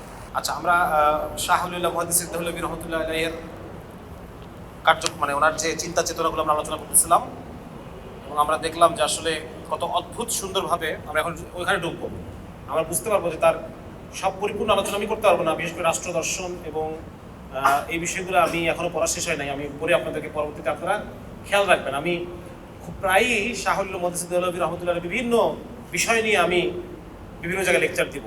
তো ওনাকে যদি আপনারা ভালোভাবে বুঝতে চান, এই লেকচারগুলো আপনারা যদি দেখেন ইনশাআল্লাহ, যেমন 16 ডিসেম্বর সামনে একটা প্রোগ্রাম আছে, এখানে মানে কোরআন শুধুমাত্র তেলাওয়াত এবং তাদাব্বুর না, বরং কোরআন যে একটা বিপ্লবী বার্তা নিয়ে আসছে, হ্যাঁ, এই বিষয়টা নিয়ে আমার আলোচনা থাকবে সামনে। এখানেও আমি এই শাহ ওলিউল্লাহ মুহাদ্দিস দেহলভী রহমতুল্লাহ এই আলোচনাটা, উনি যে কোরআনের যে ব্যাখ্যা এবং উপস্থাপন করছেন সেটা আমি আনার চেষ্টা করবো। তো এখানে আমি একটু দেখাই, দেখেন মানুষকে উনি কীভাবে সংজ্ঞায়িত করছেন। একখানে ওই যে সময়টা চলতেছে, ওই সময়টার কথা আপনাদেরকে মনে করাই দিতে চাই যে সেই সময়টা একদিকে ইউরোপে ধর্মকে বাদ দিয়ে শুধু মানুষ কেন্দ্রিক একটা ওয়ার্ল্ড ভিউ তৈরি হচ্ছে। সেখানে শাহ ওলিউল্লাহ মুহাদ্দিস দেহলভী বলতেছেন যে হ্যাঁ, মানুষ কেন্দ্র ঠিক আছে, কিন্তু ধর্মকে বাদ দিয়ে না, বরং আল্লাহ রাব্বুল আলামিনই মানুষকে কেন্দ্র বানাইছেন। এই পৃথিবীর সমস্ত কিছু, সমস্ত মাখলুক, এই চন্দ্র, সূর্য, গ্রহ, নক্ষত্র, গরু, ছাগল, হাঁস, মুরগি, সব কিছুর কেন্দ্র কে? কার জন্য তৈরি করছে? আল্লাহ মানুষের জন্য তৈরি করছে। দেখছেন, দুইটা জিনিস। ওরা বলতেছে গড নাই, গড বাদ, মানুষই সব কিছুর কেন্দ্র। আর বলছে না, গডই, আল্লাহ তাআলাই মানুষকে কেন্দ্র বানাইছেন সব কিছু। দেখেন কত চমৎকার। উনি বলতেছেন যে মানুষ সেন্ট্রাল পজিশনে কেন আছে এই পৃথিবীতে? কারণ মানুষ হচ্ছে আল্লাহ তাআলার খলিফা, এই জন্য সেন্ট্রাল পজিশনে আছে। হ্যাঁ, মানুষ কেন আছে? আল্লাহর খলিফা হিসেবে মানুষ এই দুনিয়াতে সেন্ট্রাল পজিশনে আছে। এবং তার দায়িত্ব কি? তার দায়িত্ব হচ্ছে এখানে বাস্তবায়ন করা একটা ইউনিভার্সাল মরাল, মানে আল্লাহ রাব্বুল আলামিন যেই শরীয়ত দিয়ে পাঠাইছেন, এই শরীয়তটা বাস্তবায়ন করা এখানে তার দায়িত্ব। বোঝা গেল? এবং সে বাস্তবায়ন তখনই করতে পারবে যখন সে রিয়েলিটি মানে নেবে। তুমি রিয়েলিটি মানে নাও। হ্যাঁ, কি রিয়েলিটি হচ্ছে লা ইলাহা ইল্লাল্লাহ মুহাম্মাদুর রাসূলুল্লাহ। এই রিয়েলিটিটাকে সে মেনে নেবে। রিয়েলিটি মানে কি? দুনিয়ার বাস্তবতা এইটাই। দুনিয়ার বাস্তবতা হচ্ছে আল্লাহ তাআলা ছাড়া, মানে আল্লাহ রাব্বুল আলামিন ছাড়া তো আর কোনো কিছুই এখানে, মানে কি বলে এটাকে, আমরা কোনো কিছুই ম্যাটার না আসলে, ঠিক না? আমরা আল্লাহ তাআলার ইচ্ছাই চূড়ান্ত, আল্লাহ তাআলার অস্তিত্বই চূড়ান্ত। আমাদের এখানে সাময়িকভাবে পাঠানো হয়েছে। তো আল্লাহ রাব্বুল আলামিন হচ্ছেন রিয়ালিটি, ঠিক কিনা? মানুষের সমস্ত কর্মকাণ্ডের উদ্দেশ্য কি হওয়া উচিত? আল্লাহর সন্তুষ্টি। তার মানে রিয়েলিটি আসলে কি? আল্লাহ রাব্বুল আলামিন হচ্ছেন রিয়েলিটি।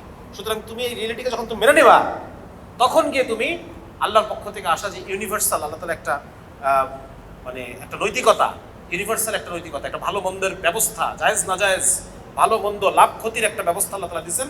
এই ব্যবস্থাটাকে এই দুনিয়াতে তোমাকে এস্টাবলিশ করতে হবে। দেখছেন, মানে আমাদের যে চিন্তা চেতনা, ওইটাই কিন্তু উনি বারবার বলতেছেন, ঠিক না? হ্যাঁ, যেটা আমরা বারবার বলতে চাই মানুষকে। আচ্ছা, তারপরে কি বলতেছেন যে এবং এই যে স্রষ্টাকে, এই যে রিয়েলিটিকে মেনে নেওয়া, যে আল্লাহ রাব্বুল আলামিন যে রিয়েলিটি, এটাকে মেনে নেওয়া এবং এইটা আল্লাহ তাআলার সমস্ত বিধি ব্যবস্থাপনা, শরীয়তকে মেনে নেওয়া, এইটা মানুষের ফিতরাতগতভাবে এটা মানুষের মধ্যে দেওয়া আছে। ওনার কথা হচ্ছে এইটা। এবং জান্নাত পাওয়ার জন্য মানুষকে এই পৃথিবীতে জান্নাত তৈরি করতে হবে। কিভাবে বলেন তো? সবকিছুর চমৎকার ব্যালেন্সের মাধ্যমে, আল্লাহর শরিয়া প্রতিষ্ঠা করার মাধ্যমে এই পৃথিবীতে একটা জান্নাত তাকে প্রতিষ্ঠা করতে হবে, যদি সে আখিরাতে জান্নাত পাইতে চায়। এই কথাটা কি বুঝতে পারলেন আপনারা? ইমাম ইবনে তাইমিয়া রাহমাতুল্লাহ একটা কথা আছে, উনি বলেন যে এই পৃথিবীতে একটা জান্নাত আছে, এই জান্নাতটা যে পাবে সে আখিরাতেও জান্নাত পাবে। আর এই পৃথিবীতে যে ওই জান্নাতের খোঁজ পাবে না, সে আখিরাতেও জান্নাতের খোঁজ পাবে না। সেটা কি জান্নাত? সেটা হচ্ছে যখন মানুষ আল্লাহর শরিয়া বাস্তবায়ন করে, তখন সে তার অন্তরের মধ্যে একটা প্রশান্তি অনুভব করে, সেটা যেন সে জান্নাতি সুখ পায়। সে মানুষ যখন তার ব্যক্তি জীবনে শরিয়তের চর্চা করবে, মানুষ যখন তার পারিবারিক জীবনটাকে শরিয়তের মতো করে সাজাবে, ওই পরিবারটা তার জান্নাত হয়ে যাবে, ঠিক না? সমাজের মধ্যে যখন ইসলামী শরিয়ত প্রতিষ্ঠা হবে, ইউনিভার্সাল মরাল যখন প্রতিষ্ঠা হবে, তখন পুরো সমাজটা একটা জান্নাতের টুকরা হয়ে যাবে। পুরো দেশ যখন একটা ইসলামী রাষ্ট্র ব্যবস্থা প্রতিষ্ঠা হয়ে যাবে, পুরো দেশ যখন ইসলামী রাষ্ট্রের অধীনে চলে আসবে, তখন দেশটা একটা জান্নাতের টুকরা হয়ে যাবে। তো বলতেছে যে মানুষ যদি জান্নাত পেতে চায়, তখন তাকে এই দুনিয়াতে জান্নাত তৈরি করতে হবে। এবং সেইটার মাধ্যমে সে কি করবে? সে এটার মাধ্যমে জাস্টিস, ইনসাফ কায়েম করবে, হ্যাঁ, এবং মানে অবিচারকে সে, দেখেন আজকে সারা পৃথিবীতে, আজকে সেই পৃথিবীটা জান্নাত হয়ে আছে না জাহান্নাম হয়ে আছে? বলেন, সারা দুনিয়া জাহান্নাম হয়ে আছে না? সবার জন্য জাহান্নাম হয়ে আছে। হ্যাঁ, মানুষের উপরে জুলুম, নির্যাতন, মানুষকে কষ্ট দেওয়া, একটা গরিব মানুষকে 15% ভ্যাট দিতে হচ্ছে, তাই না? গরিব আরো গরিব হচ্ছে, তার ঘরের চাল গরু বাছুর খুলে নিয়ে চলে যাচ্ছে, ধনী আরো ধনী হচ্ছে। আফ্রিকায় গিয়ে দেখেন মানুষের উপরে বিভিন্ন অসুখ বিসুখের পরীক্ষা করা হচ্ছে, অসুখ দিয়ে পরীক্ষা করতেছে আফ্রিকার মানুষের উপরে। এগুলো কি মানুষের জীবন? সারা পৃথিবীতে কিছু কোটি কয়েক মানুষ, তারা আমাদের উপরে জুলুম নির্যাতনের মাধ্যমে জাহান্নাম বানিয়ে রাখছে। তো এটা মানুষ জান্নাত কিভাবে তৈরি করবে পৃথিবীতে? জুলুমকে প্রতিরোধ করবে, ইনসাফকে কায়েম করবে। এটার মাধ্যমে মানুষ তার কমান্ডিং এরিয়াতে সে একটা জান্নাত প্রতিষ্ঠা করবে, ঠিক আছে? সুতরাং এটা হচ্ছে মানুষের এই পৃথিবীতে আসার মূল উদ্দেশ্য। এই মরাল আইডিয়াল এবং realisation of the social political. এবং উনি বলতেছেন যে ততক্ষণ পর্যন্ত মানুষ এই ইউনিভার্সাল যে মরালিটি বা শরিয়া প্রতিষ্ঠা করতে পারবে না, যতক্ষণ পর্যন্ত তার একটা সোশিও পলিটিক্যাল অর্গানাইজেশন না থাকে। হ্যাঁ, তার একটা সামাজিক রাজনৈতিক সংগঠন লাগবে। সেটা কি? খেলাফা। এই যে চলে আসলো খেলাফার মধ্যে। যতক্ষণ পর্যন্ত আমরা ইসলামের মানে অনেকে বলতে চায় যে ইসলামে আসলে রাষ্ট্রের কি দরকার, রাষ্ট্রের কোনো দরকার নাই, ইসলামের রাজনীতির প্রয়োজন নেই। না, উনি বলতেছেন এটা না, বরং ততক্ষণ পর্যন্ত মানুষ তার শরিয়াকে প্রতিষ্ঠা হবে না শরিয়া, যতক্ষণ পর্যন্ত খেলাফা না আসবে, মুসলমানদের একটা হেলদি সোশিও পলিটিক্যাল একটা অর্গানাইজেশন থাকবে না, ততক্ষণ পর্যন্ত এটা হবে না। তো এই সমস্ত বিভিন্ন আলোচনা উনি এক সূত্রে গাঁথার চেষ্টা করছেন। এবং ওনার সবচাইতে বিখ্যাত, যেটা নিয়ে পশ্চিমা যারা সমাজবিদ তারাও এটা নিয়ে খুব চর্চা করেন, ইদানিং চর্চা করতেছেন, সেটা হচ্ছে ওনাকে বলা হয় ম্যাক্রো সোশিওলজিস্ট, মানে সমাজতত্ত্ববিদ। হ্যাঁ, এবং ওনার একটা বিখ্যাত থিওরির নাম বলা হয় ইরতেফাকাত। এটা একটা গুরুত্বপূর্ণ থিওরি। ইরতেফাকাত দুইটা জিনিস বলছেন উনি, একটা হচ্ছে ইরতেফাকাত, একটা হচ্ছে ইকতিরাবাত। দুটা জিনিস। ইরতেফাকাত মানে হচ্ছে একটা মানুষের সমাজ গঠনের জন্য তাদের কিছু কিছু কিছু শর্ত লাগে, এই শর্তগুলোকে উনি বলতেছেন ইরতেফাকাত, ঠিক আছে? আর ইকতিরাবাত মানে হচ্ছে কিছু নৈতিক শর্ত লাগে। যখন ইরতেফাকাত এবং ইকতিরাবাত দুটো একসাথে হয়, তখন একটা সমাজ অগ্রসর হয়। ওনার কথা হচ্ছে এটা। ইরতেফাকাত মানে হচ্ছে, যেমন ধরেন উনি বোঝাচ্ছেন এটা যে সমাজের সমস্ত মানুষ তার প্রয়োজন একা একা পুরা করতে পারে না। হ্যাঁ, দেখা যাচ্ছে কামার লোহার জিনিস তৈরি করতেছে, সেটাকে ব্যবহার করে আবার কৃষক ফসল ফলাচ্ছে, কুমোর থালা বাসন তৈরি করতেছে। এই সবার মধ্যে একটা সহযোগিতার সম্পর্ক যখন হবে তখন উনি বলতেছেন এটা হলো এই যে সহযোগিতার সম্পর্ক, এটাই হচ্ছে মানে ইরতিফাকাত, এটা হচ্ছে একটা সহযোগিতার সম্পর্ক। দেখেন ওইদিকে পশ্চিমা দুনিয়া তারা বলতেছে মানুষে মানুষে প্রতিযোগিতার সম্পর্ক, আর এখানে উনি বললেন সহযোগিতার সম্পর্ক। ওরা কিছুদিন পরে বলবে সার্ভাইভাল ফর দ্য ফিটেস্ট, প্রতিযোগিতার মধ্যে যে টিকে থাকবে সে উঠবে। আর ওয়ালিউল্লাহ শাহ সাহেব বলতেছেন যে না, মানুষের মধ্যে সম্পর্কটা কিসের, একটা সমাজ তৈরি হয় সহযোগিতার মধ্যে দিয়ে।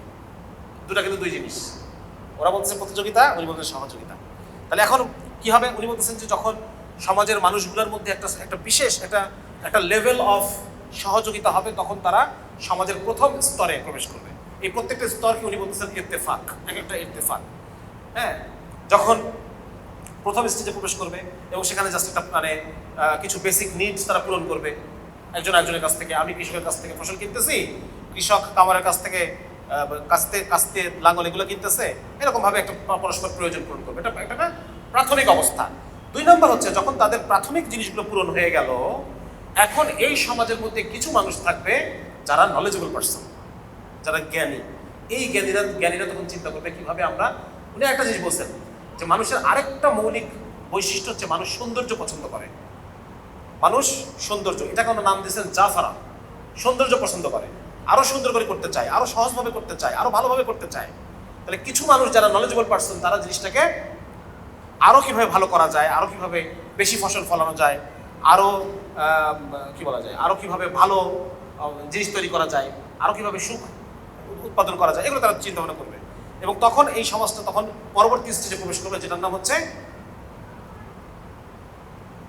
সেকেন্ড স্টেজ, সেকেন্ড ইত্তেফাক প্রবেশ করবে। তখন এরা তখন একটা জায়গায় সেটেল হবে, একটা উন্নত সভ্যতা তৈরি করবে। তাদের মধ্যে তখন সোশ্যাল ট্রানজ্যাকশন, লেনদেন শুরু হবে। তখন তারা টাকা আবিষ্কার করবে, অর্থ আবিষ্কার করবে। তারা পরিবারকে টিকায় রাখার জন্য বিবাহ শাদীর ব্যবস্থা করবে, বিবাহের মাধ্যমে পরিবারকে টিকায় রাখবে। হ্যাঁ, এবং একটা সোশ্যাল লাইফ তারা তৈরি করবে যেটা ভালোবাসা এবং সম্পর্কের সহযোগিতার মধ্য দিয়ে তৈরি হবে। এরপরে কি হবে, এর পরের ধাপে গিয়ে তখন তারা একটা দেশ, একটা ইমারা কায়েম করবে, পলিটিক্যাল অর্গানাইজেশন। কারণ এতদিন আমাদের নিজেদের মধ্যে আমরা একটা সিস্টেম তৈরি করছি। অনেক মানুষ আছে যারা সিস্টেমের মধ্যে তারা থাকতে চায় না, তারা চুরি করতে চায়, তারা ডাকাতি করতে চায়, তাই না? তাহলে এই ধরনের মানুষের জন্য কি প্রয়োজন হবে, একটা গভর্নিং বডি, একটা গভর্নমেন্ট প্রয়োজন হবে, আমাদের একটা সরকার ব্যবস্থা প্রয়োজন হবে, তাই না? তখন এই সমস্ত অ্যাফেয়ারগুলো মেনটেন করার জন্য, ল এবং অর্ডার মেনটেন করার জন্য তখন আমরা আমাদের রাষ্ট্রকে, দেখেন মদিনা কিন্তু এইভাবেই, মদিনা মিলতেছে মদিনার সাথে, হ্যাঁ, মদিনা কিন্তু এইভাবে আল্লাহ রাসূল কিন্তু এইভাবে নিচ্ছেন। তখন এখানে ন্যায় বিচার প্রতিষ্ঠা করার জন্য সেখানে তখন তারা একটা তৈরি হলো। এরপরে কি হবে, এরপরে তখন আরো বড় ইমারা কায়েম হওয়ার পরে তখন আরো বড় জিনিস তারা চিন্তা করবে, এবং সেখানে একটা অনেকগুলো ইমারার মধ্যে পরস্পর সহমর্মিতা, সহযোগিতা, মিউচুয়াল জাস্টিস এবং প্রোটেকশন, এই বিষয়গুলো তখন কাজ করবে। তখন একটা খেলাফা প্রতিষ্ঠা হবে। তাদের হচ্ছে এটা। দেখেন এখন তাহলে বর্তমান দুনিয়াতে এখন যদি আমরা বলি যে আমাদের সেই খেলাফা প্রয়োজন, তাহলে সেটা কিভাবে সম্ভব বলেন তো দেখি। হ্যাঁ, আমি যেটা বুঝি যে আমাদেরকে মুসলমানদের এখন যেটা করণীয় সেটা হচ্ছে যে আমাদেরকে জাতিরাষ্ট্রের বাউন্ডারি দিয়ে আমাদেরকে আটকায় ফেলা হয়েছে। জাতিরাষ্ট্রের বাউন্ডারি, এর বাইরে গিয়ে আমি আরাকানের মুসলমানদের জন্য কিছু করতে পারতেছি না, এর বাইরে গিয়ে আমি হিন্দুস্তানের মুসলমানদের জন্য কোনো কিছু করার সামর্থ্য আমরা রাখি না। এখন মূল গুরুত্বপূর্ণ যেটা আমার জেহেনের মধ্যে আসে সেটা হচ্ছে যে আমাদেরকে ইসলামী ইমারা প্রতিষ্ঠার পিছনে, ইমারা কিভাবে প্রতিষ্ঠা করা যায়, ইসলামী ইমারার পিছনে আমরা যদি খেয়াল দিই, সারা পৃথিবীতে বিভিন্ন জায়গায় ইমারা প্রতিষ্ঠা হয়ে যাওয়ার পর এরপর সামগ্রিকভাবে তারা একটা মিলিত হয়ে দেখেন সেই মডেলে কিন্তু শাহ ওয়ালিউল্লাহ মুহাদ্দিস দেহলভীর কাছ থেকে আমরা পাচ্ছি যে আবার কিভাবে এবং ওই সময়টা যদি আমরা চিন্তা করি, ওই সময়ে সারা পৃথিবীতে উসমানী খেলাফত ছিল, কিন্তু সেটা নামে মাত্র। ভারতবর্ষে মোগলরা শাসন করতেছে, পৃথিবীর বিভিন্ন দেশে আলাদা আলাদা লোক শাসন করতেছে, ছোট ছোট ছোট ছোট। তখন মুসলমানদের মধ্যে বিভিন্ন রাজ্য ছিল, আফ্রিকাতে বিভিন্ন একটা রাষ্ট্র এক এক রাজা শাসন করতেছে, সিরিয়াতে এই জায়গার মধ্যে আমরা কয়েকটা রাষ্ট্র দেখি, সিরিয়া, লেবানন, এই সমস্ত জায়গায় কয়েকটা ছোট ছোট ছোট ছোট রাষ্ট্র ছিল। এমন না যে জাতি রাষ্ট্রের মাধ্যমে আমরা ভাগ হয়েছি, আমরা ভাগ আরও আগের থেকে ছিলাম। বোঝা গেল? এইটাকেই কাফেররা কাজে লাগায় তারা আমাদেরকে পার্মানেন্টলি দাগ কেটে দিচ্ছে। কিন্তু মুসলমানদের মধ্যে যে বিভক্তি এবং ছোট ছোট অনেক রাষ্ট্রের উদ্ভব, এটা অনেক আগের ঘটনা। শুধু কাফেরদের দোষ দিয়ে আসলে লাভ নেই। আমাদের মধ্যে যে একতরফা আমরা যে উপনিবেশ বা ইহুদিন আসারাদের দোষ দেই, আমাদের নিজেদের মধ্যে অনেক কমতি আর অনেক সমস্যা আগে থেকে ছিল। ঠিক আছে, ওই সময় বসে উনি কিন্তু চিন্তা করতেছেন যে এত মুসলমান রাষ্ট্র, এইগুলা থেকে কিভাবে খেলাফত আবার ফেরত আসবে, মানে একটা ইফেক্টিভ খেলাফত। উসমানী খেলাফত নামে মাত্র ছিল, এটা কোনো ইফেক্টিভ কোনো খেলাফত ব্যবস্থা উসমানীর ছিল না।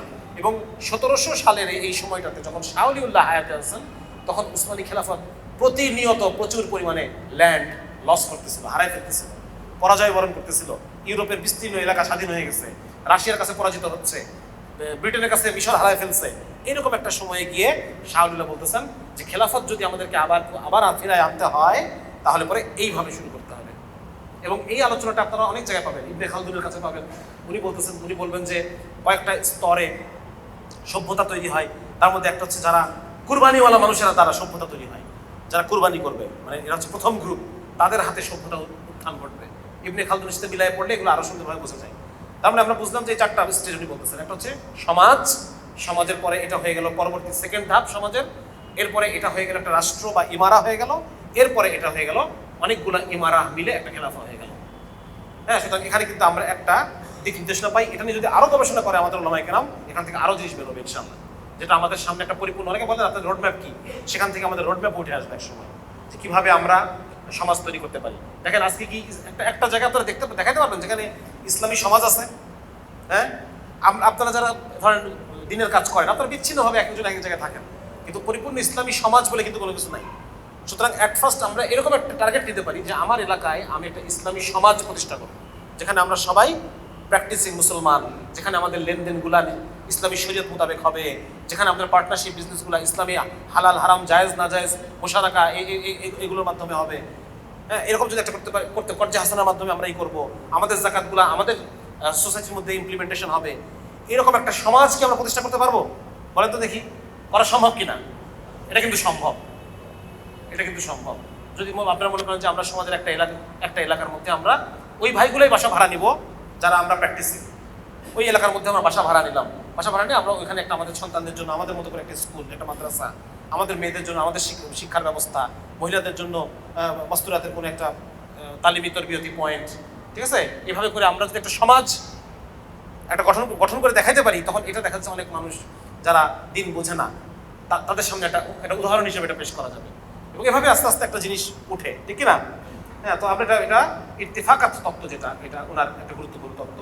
এবার এটার সাথে উনি অর্থনৈতিক দর্শন মিলাইছেন। শাহ ওলিউল্লাহর একটা অর্থনৈতিক দর্শন আছে, এটাকে আরো স্পষ্ট আমরা সামনের লেকচারগুলোতে করবো। শুধু এটুকু বলতে চাই, উনি বলেন যে যখন শাসকদের ভোগবিলাস বেড়ে যায়, এই ভোগবিলাসের জন্য তারা ট্যাক্স আরোপ করে গরিব মানুষের উপরে, এবং গরিব মানুষের উপর যখন তারা ট্যাক্স আরোপ করে, তারা তখন তাদের বেসিক যে প্রয়োজন খাদ্য বস্ত্র, এই প্রয়োজনই তারা মেটাইতে পারে না। যখন তারা এই প্রয়োজনই মেটাইতে পারে না, তখন তারা কিভাবে একটা মরাল বা নৈতিক জীবনযাপন করবে? তারা সেটা পারবে না। এবং এই কথা আল্লাহ রাসূল সাল্লাল্লাহু আলাইহি ওয়াসাল্লাম বলছেন যে আল্লাহ, তুমি এমন গরিবী থেকে আমাদেরকে রক্ষা করো যে গরিবীর কারণে, হ্যাঁ, মানে চরম দারিদ্রতা থেকে আল্লাহ রাসূল পানা চাইছেন না, যে এমন দারিদ্রতা যেটা ইমানের সংশয় ঘটায় ফেলে, এরকম দারিদ্রতা থেকে আল্লাহ রাসূল পানা চাইছেন। সুতরাং বোঝা যাচ্ছে যে শাহ ওলিউল্লাহর যে অর্থনৈতিক যে ফিলসফিটা, এটাও একটা গুরুত্বপূর্ণ জিনিস।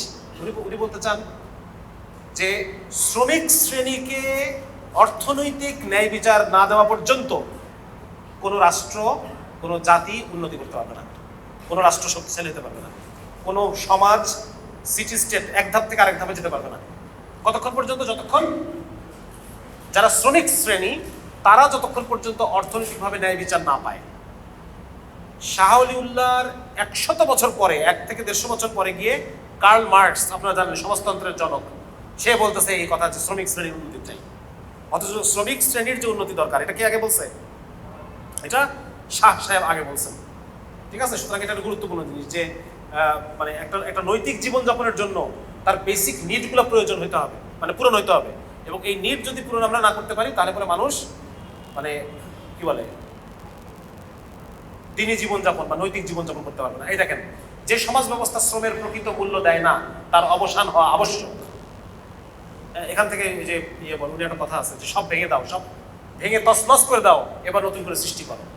ফাক্কুকুল্লাহ নিজাম, সমস্ত ব্যবস্থা ভেঙে দাও। এটা শাহ ওলিউল্লাহর একটা ডাক, হ্যাঁ, যে এই সমস্ত ব্যবস্থা ভেঙে দাও। আচ্ছা, যতক্ষণ পর্যন্ত শ্রমিকের ন্যায্য পারিশ্রমিক না হবে ততক্ষণ পর্যন্ত সে পরকালের ধ্যান ধারণা এবং আপনারা দেখবেন এটা যে রিক্সাওয়ালারা রোজা রাখে না, সবচেয়ে বেশি রোজা রাখে না কারা? এখন তো তাও পাখি ভ্যান আসছে, এখন রিক্সাওয়ালারা রোজা রাখে। একটা সময় যখন পাখি ভ্যান ছিল না তখন রিক্সাওয়ালারা রোজা রাখতেছে না। হ্যাঁ, এই ছোট ছোট চায়ের দোকানদার এরা সারাদিন রোজার মধ্যে চা সিগারেট বিক্রি করতেছে, তাই না? আমরা দেখছি তো এগুলা। তার মানে সমাজের নিচু স্তরের মানুষের মধ্যে দিন মানা একবারে উঁচু আর একবারে নিচু, তারা দিন মানে না। হ্যাঁ, সুতরাং এটা একটা গুরুত্বপূর্ণ জিনিস যে আমরা যদি পরকালের ধ্যান ধারণা বা নৈতিক এবং আধ্যাত্মিক সংশোধন এইরকম একটা যদি আমরা চাই, সেই ক্ষেত্রে তাকে তার যে মৌলিক অন্ন বস্ত্র বাসস্থানের যে প্রয়োজন, এই প্রয়োজন মেটাইতে হবে এবং তার অর্থনৈতিক অবিচারকে দূর করতে হবে। এই যে সেজন্য ওবায়দুল্লাহ সিন্ধি রহমতুল্লাহ উনি লিখছেন যে কার্ল মার্কসের দর্শনের তুলনায় কার্ল মার্কস যে সমাজতন্ত্র কমিউনিজমের কথা বলতেছে, তার চেয়ে শাহ ওয়ালিউল্লাহ রহমতুল্লাহের যে অর্থনৈতিক ফিলোসফি, এটা মানব জাতির জন্য অধিকতর কল্যাণকর বলে দিচ্ছে। তাহলে দেখেন আমরা কি হারাইলাম। হ্যাঁ, আমরা এই শাহ ওয়ালিউল্লাহকে দিয়ে আমরা পুরো দুনিয়ার সাথে ফাইট করতে পারতাম, সমাজতন্ত্রের বিরুদ্ধে ফাইট করতে পারতাম, এই পুঁজিবাদের বিরুদ্ধে ফাইট করতে পারতাম, কিছুই করতে পারলাম না। এখন আমরা একটু দেখব যে শাহ সাহেব একটা তো উনি থিওরি দিলেন, বিভিন্ন বিষয় নিয়ে একটা চিন্তা, একটা তত্ত্ব, একটা থিওরি উনি উম্মতের সামনে পেশ করলেন। শুধু এইটা করেই উনি থেমে থাকেন নাই, বরং এরপর উনি যে কাজটা করছেন সেটা হচ্ছে উনি সংগঠন তৈরি করছেন এবং সংগঠন পরিচালনা করছেন, যেটাকে আমরা বলতে পারি উনি রাজনীতি শুরু করছেন। দেখেন উনি কি কি কাজ করছেন। এক নম্বর হচ্ছে উনি আকীদা, মানুষের আকীদাকে সংশোধন করছেন। অনেকগুলো গ্রন্থ, প্রায় 40টার মতো গ্রন্থ রচনা করছেন। হ্যাঁ, এবং এটা উনি ওনার নিজের শাগরেদ তৈরি করছেন। এই শাগরেদদেরকে বিভিন্ন জায়গায় দাওয়াতি ময়দানে পাঠিয়ে দিয়েছেন। ফিকের জন্য ফিকা চর্চা না, বরং ফিক এবং হাদিসের মধ্যে একটা সমন্বয় ঘটাইছেন। উনি আরেকটা জিনিস করছেন, সেটা হচ্ছে মানুষ যেন কোরআন পড়তে পারে। একটা সময়, ওই সময়টা কোরআন আরবি ছাড়া অন্য কোনো ভাষায় তর্জমা ছিল না, আরবি ছাড়া কোনো ভাষায় কোরআন আরবি ছিল। শাহ ওলিউল্লাহ রহমতুল্লাহ প্রথম কোরআনকে ফার্সি ভাষায় তর্জমা করেন। ফার্সি কি ভাষা সেই সময়? ফার্সি কোন ভাষা? ফার্সি সেই সময় শিক্ষিত মানুষের ভাষা, শিক্ষা দীক্ষার ভাষা, রাষ্ট্র ভাষা, অফিসিয়াল ল্যাঙ্গুয়েজ। তার মানে এর ফলে উনি কি করলেন? সাধারণ মানুষ যেন কোরআন পড়তে পারে। কোরআনের তো কিছু জিনিস ফিকহি জিনিস, এগুলো তো ওলামায়ে কেরাম ছাড়া এগুলো নিয়ে নাড়াচাড়া কেউ করবে না। কিন্তু কোরআনের অধিকাংশ জিনিস হচ্ছে কি? মোটিভেশন। অধিকাংশ জিনিস হচ্ছে আখিরাতের ঈমান বৃদ্ধিকারী। অধিকাংশ জিনিস হচ্ছে মানুষের নৈতিকতাকে, মানে নৈতিকতা জাগ্রতকারী। তাহলে এইগুলো থেকে যদি একটা মানুষ কোরআন না বোঝে, কোরআন যদি সে পড়ে না বোঝে, তাহলে তো সে এখান থেকে কোরআন থেকে এই বৈপ্লবিক বার্তা সে নিতে পারতেছে না। সুতরাং উনি প্রথম কি করলেন? উনি ফার্সি তর্জমা করলেন। তর্জমার নাম হচ্ছে কি? ফাউজুল কবির মনে হয়। হ্যাঁ, এই তর্জমাটা উনি ফার্সিতে করলেন। আচ্ছা, দ্বিতীয়, শুধু উনি না, ওনার পরবর্তী জেনারেশন শাহ আব্দুল আজিজ রহমতুল্লাহ উর্দু তর্জমা করেন প্রথম, ফার্সির পরে উর্দু তর্জমা। মানে সাধারণ মানুষের কাছে যেন কোরআন পৌঁছায় যায় এবং কোরআনের বার্তা যেন সাধারণ মানুষ নিতে পারে। তাহলে এটা আরেকটা ওনার বিপ্লবী চিন্তা।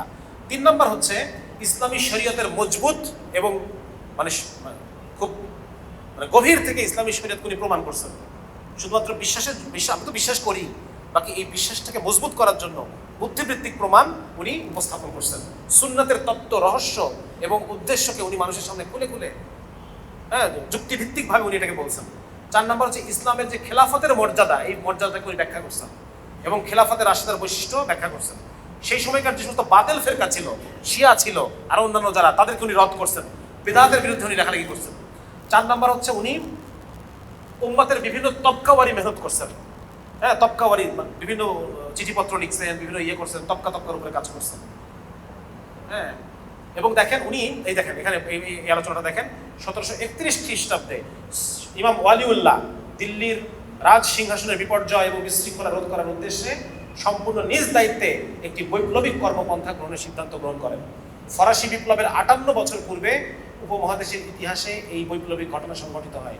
ইমাম ওয়ালিউল্লাহ নিজেই এই আন্দোলনের উদ্দেশ্য স্থির করেন, কর্মপন্থা বেছে নেন এবং কেন্দ্রীয় পরিষদ গঠন করেন। তার শাখা সারা দেশে বিস্তার করেন এবং এই সংগঠনকে একটি অস্থায়ী সরকারের রূপ উনি দেন। উনি ওরা কাজ শেষ করে যেতে পারেন নাই, কিন্তু শুরুটা উনি করে গেছেন। হ্যাঁ, উনি একটা, এবং এটা আছে পরবর্তীতে, যে একটা তো খেলাফত, আর খেলাফতের জন্য যারা কাজ করে এটাকে উনি নাম দিয়েছেন গুপ্ত খেলাফত। তাহলে উনি এই গুপ্ত খেলাফতের কাজটা উনি শুরু করে গেছেন, কিন্তু পরবর্তীতে এটা আমরা আর ধরে রাখতে পারি নাই।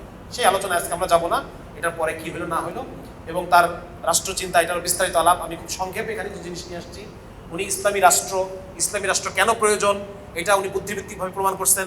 ইসলামী রাষ্ট্রের গুরুত্ব, ইসলামী রাষ্ট্রের সৌন্দর্য, এগুলো উনি খুলে উনি আয়োজন মানে এটা উপস্থাপন করছেন। এবং জাহিরি রাষ্ট্রের মাধ্যমে যে কখনো মানুষের উপরে যে অর্পিত দায়িত্ব, এই দায়িত্ব কখনো পূরণ হতে পারে না, সেই বিষয়গুলো উনি আলোচনা করছেন। হ্যাঁ, এইটা এখানে খুব সংক্ষেপে ওনার যে আন্দোলন, ইমাম ওয়ালিউল্লাহর যে আন্দোলন, সে সম্পর্কে একটু হালকা আলোচনা আছে। আন্দোলনের প্রথম পর্যায়, দ্বিতীয় পর্যায় আর তৃতীয় পর্যায় এখানে আলোচনা আছে। আপনারা একটু করে নিন, ঠিক আছে? তাহলে বুঝতে পারবেন সহজে। প্রথম পর্যায়ে ইমাম শাহ ওয়ালিউল্লাহ, তার সন্তান এবং তার পরবর্তীতে ইমাম মোহাম্মদ ইসহাক, এই তিনজন। এবং 1831 সালে যে বালাকোটের যুদ্ধের মাধ্যমে প্রথম পর্যায় শেষ। এবার দ্বিতীয় পর্যায়ে শুরু হয় মক্কাতে, পরবর্তীতে আন্দোলনটা মক্কায় চলে যায়। হ্যাঁ, এবং তৃতীয় পর্যায়ে আমরা জানি এটা শাইখুল হিন্দ মাহমুদুল হাসান গঙ্গুই, মাহমুদুল হাসান দেওবন্দি রহমতুল্লাহ, উনি রেশমি রুমাল আন্দোলন, এটা হচ্ছে আন্দোলনের তৃতীয় পর্যায়ে। তার পরবর্তীতে এগুলো সব স্থগিত হয়ে গেল। উনি কাজ করতেন কিভাবে? মেইনলি দাওয়াতি কাজগুলো, ওই যে আবার সেই চিঠিপত্র প্রেরণ।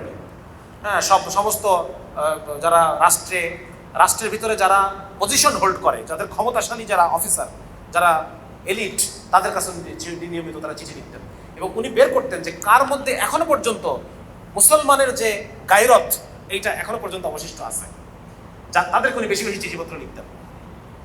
এবং ওই সময় মুসলমানদের অবস্থা খুব করুণ। মারাঠারা একদিক দিয়ে আক্রমণ করতেছে, শিখরা একদিক দিয়ে আক্রমণ করতেছে, জাটরা আক্রমণ করতেছে। এই সময় উনি নজিবুদ্দৌলা নামে একজন ছিলেন, উনি মানে বেশ মোগল সাম্রাজ্যে সেই সময় একজন প্রভাবশালী অফিসার নজিবুদ্দৌলা। এই নজিবুদ্দৌলাকে উনি বারবার পত্র লিখতেন যে আপনি আফগানিস্তানের আহমদ শাহ আবদালিকে ভারত আক্রমণ করার জন্য অনুরোধ করেন। এবং উনি নিজেও আহমদ শাহ আবদালিকে কিছু চিঠি লিখতেন। মানে উনি যেটা চাইছিলেন যে আহমদ শাহ আবদালি এসে এখানে মারাঠাদের সাথে যুদ্ধ করুক, মারাঠাদের সাথে যুদ্ধ করে মুঘল যে বাদশাহ তাকে একটু স্ট্রং, শক্তিশালী, এইটুকু ওনার চাওয়া ছিল।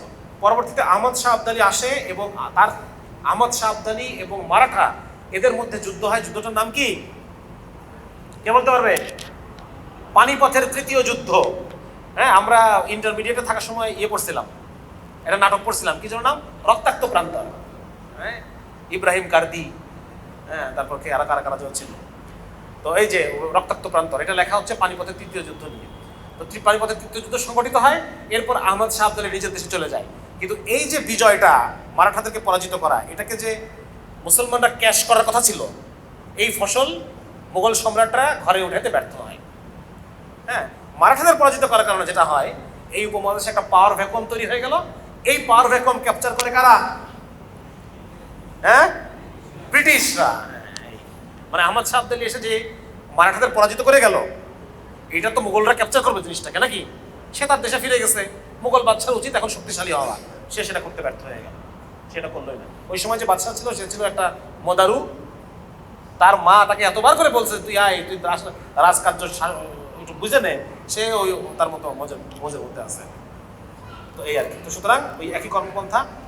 এর পরবর্তীতে ইমাম শাহ ওয়ালিউল্লাহ যখন ইন্তেকাল হয়ে গেল, এরপরে তার সন্তান, সুযোগ্য সন্তান শাহ আব্দুল আজিজ দেহলভী রহমতুল্লাহ আলাইহি, যিনি পুরা হিন্দুস্তানকে কি ফতোয়া দিছিলেন? দারুল হার্ব ফতোয়া দিয়েছেন, যে সবকিছু যদিও মুসলমান রাজা, কিন্তু মূল ক্ষমতা ব্রিটিশের হাতে, অতএব এই ভূখণ্ড এখন থেকে দারুল হার্ব হয়ে গেছে। এই বিখ্যাত ফতোয়া। এই ফতোয়াটা এমন, এই ফতোয়াটা ব্রিটিশের উপরে মৃত্যুদণ্ডের মতো নাকি?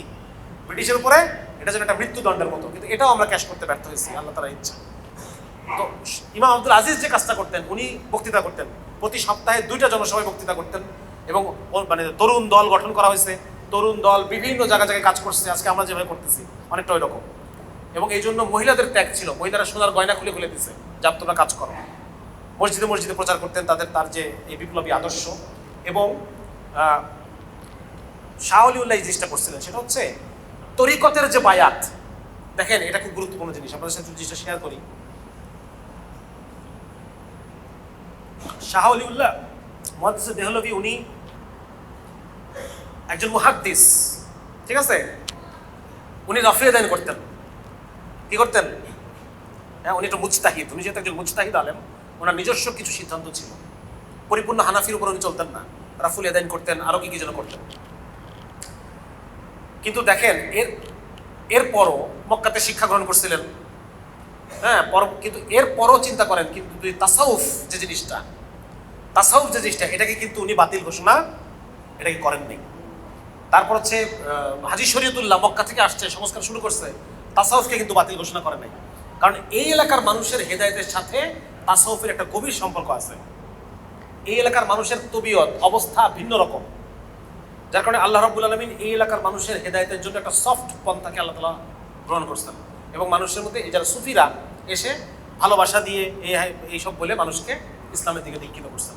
এবং এই অঞ্চলের মানুষের একটা যে আবেগ বেশি, অনেক বেশি আবেগ আমাদের, যার কারণে তাসাউফকে উনি অফ করে দেন নাই। এবং এই তাসাউফের যে বায়াত, এই বায়াতটাকে শাহ ওলিউল্লাহ দেখেন, এখানে দেখেন, তাসাউফের বায়াতকে তার রাজনৈতিক আন্দোলনের ভিত্তি হিসেবে গ্রহণ করছিলেন। মানে তাসাউফের বায়াতটাই ছিল তাদের কাছে পলিটিক্যাল বায়াত, বোঝা গেল? সুতরাং এখনো যদি আমরা কোনো বাংলাদেশ ভূখণ্ডে কোনো সফল গণ আন্দোলন গড়ে তুলতে চাই, তাহলে এই তাসাউফটা আমাদের একটা অস্ত্র হতে পারে, নাকি পারে না? হ্যাঁ, অস্ত্র হতে পারে। কারণ এটার জন্য মানুষ, দেখেন, এটা আমার ব্যক্তিগত আমার একটা ধারণা, এটা ভুল হতে পারে, আল্লাহ মাফ করুন। সেটা হচ্ছে আফগানিস্তান বা এই ধরনের এলাকাগুলোতে, পাঠান পশতু এলাকাগুলোতে তাদের কি আছে? তাদের খুব কঠোর গোত্রীয় ব্যবস্থা আছে। গোত্র ব্যবস্থার সাথে আমরা পরিচিত না। গোত্র ব্যবস্থা হলো গোত্রের নেতা যে সিদ্ধান্ত দিবে, গোত্রের সমস্ত পুরুষের সিদ্ধান্ত ওইটাই, বুঝতে পারছেন? মানে তাদের ব্রিটিশরা তাদের শাসন করতে পারে নাই, তো তাদের মধ্যে ব্যক্তি স্বাতন্ত্র্যবাদ এই জিনিসটা ডেভেলপ করে নাই। গোত্রের নেতা যেটা সিদ্ধান্ত দিবে পুরো গোত্র ঝাঁপাই পড়বে ওটার মধ্যে। কিন্তু আমাদের কি এরকম কোনো কিছু আছে? নাই। আমাদের একটা জিনিস আছে, সেটা হচ্ছে পীর ভাই। পীর ভাইয়ের জন্য জান দিয়ে দেবে। হ্যাঁ, তো যার কারণে এই বিষয়টাকে আমার মনে হচ্ছে কাজে লাগানোর সুযোগ আছে, যেটা শাহ ওলি রহমতুল্লাহ থেকে আমরা জানতে পারলাম যে তাসাউফের যে বায়াত, এই বায়াতটাই ছিল তার রাজনৈতিক আন্দোলনের ভিত্তি, এটাই ছিল পলিটিক্যাল বায়াত। তাসাউফ এর বায়াত গ্রহণের অর্থ তার নিকট রাজনৈতিক মতবাদে দীক্ষা গ্রহণ। সুতরাং এখন যদি আমাদের মধ্যে আল্লাহ যদি কোনো নেতা পাঠান, কোনো ইমাম পাঠান, এবং তিনি যদি আমাদের কাছে এইভাবে মানুষের মধ্যে আল্লাহ এবং রাসূলের মহব্বত সৃষ্টির মাধ্যমে, আত্মশুদ্ধির কথা মাধ্যমে আমাদেরকে জাগ্রত করেন এবং আমাদেরকে রাজনৈতিকভাবে উদ্বুদ্ধ করেন, তাহলে এটা একটা খুব চমৎকার কর্মকৌশল হওয়ার সম্ভাবনা রয়ে গেছে। আচ্ছা, আরেকটা জিনিস হচ্ছে, উনি বলার কথা হলো যে কোরআন এইটা একটা বিপ্লবের গ্রন্থ। কিসের গ্রন্থ? আল্লাহ রাব্বুল আলামিন কোরআন পাঠাইছেন আরবের জাহিলি সমাজকে ভেঙে চুরমার করে দিয়ে আল্লাহ রাসূল সেখানে নতুন বিল্ডিং উঠাইছেন, নাকি? বিল্ডিং এর নাম কি? মদিনা। হ্যাঁ, মদিনাতুর রাসূল। আরবের যে গোত্র ব্যবস্থাকে আল্লাহ রাসূল ভেঙে গুঁড়া করে দিয়েছেন, দিয়ে সেখানে নতুন নতুন নতুন ভ্রাতৃত্বের বন্ধন, তাই না? আনসার এবং মুহাজিরদের মধ্যে আল্লাহ রাসূল কি বানাইছেন? ভ্রাতৃত্বের বন্ধন। এটা আরবরা আগে কখন দেখে নাই, নতুন জিনিস। সুতরাং আরবদের যে আকীদা, আরবদের বিশ্বাস, আরবদের আমল, আরবদের ভ্রাতৃত্ববোধ, আরবদের সমাজ ব্যবস্থা, আরবদের রাষ্ট্র ব্যবস্থা, সব কিছুকে আল্লাহ রাসূল ভেঙে ফাক্কুকুল্লাহ নিজাম সব ভেঙে নতুন করে তৈরি করছেন, বুঝছেন কিনা? সুতরাং এটার জন্য ইনস্ট্রাকশন বুক কোনটা? আরে কথা বলেন না কেন? ইনস্ট্রাকশন বুক কোনটা?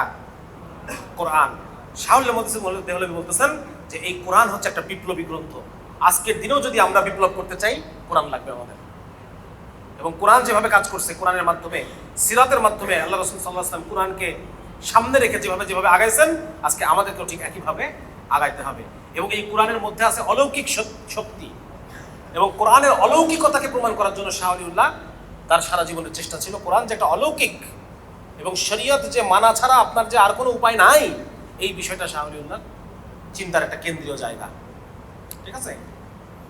এবং কোরআনকে অন্যান্য সকল মানব রচিত জীবন বিধান ও বিধি ব্যবস্থার উপর জয়যুক্ত করতে হবে।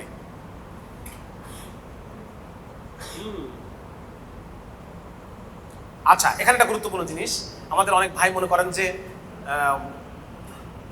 আর্মির কাছে নুসরা চান, নাকি? আছে এরকম কোনো দল জানেন?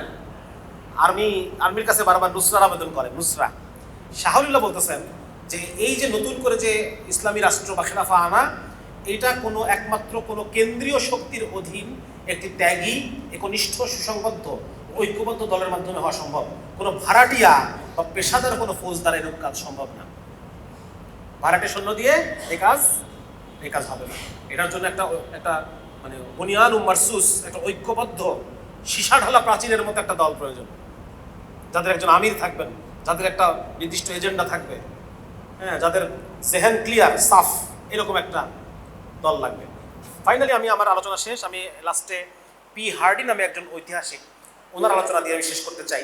এই আলোচনাটা আজকের যুগে সমান এখনকার সময় প্রাসঙ্গিক। এই কথাটা দেখেন উনি কি বলতেছে, long before British rule, British শাসনের বহু আগে, and long before modern political notions of Muslim nationalhood, এবং মুসলিম জাতীয়তাবাদের বর্তমান যে চিন্তা চেতনা, মুসলিম জাতীয়তাবাদ, পাকিস্তান গঠিত হয়েছে কিসের উপরে জানেন?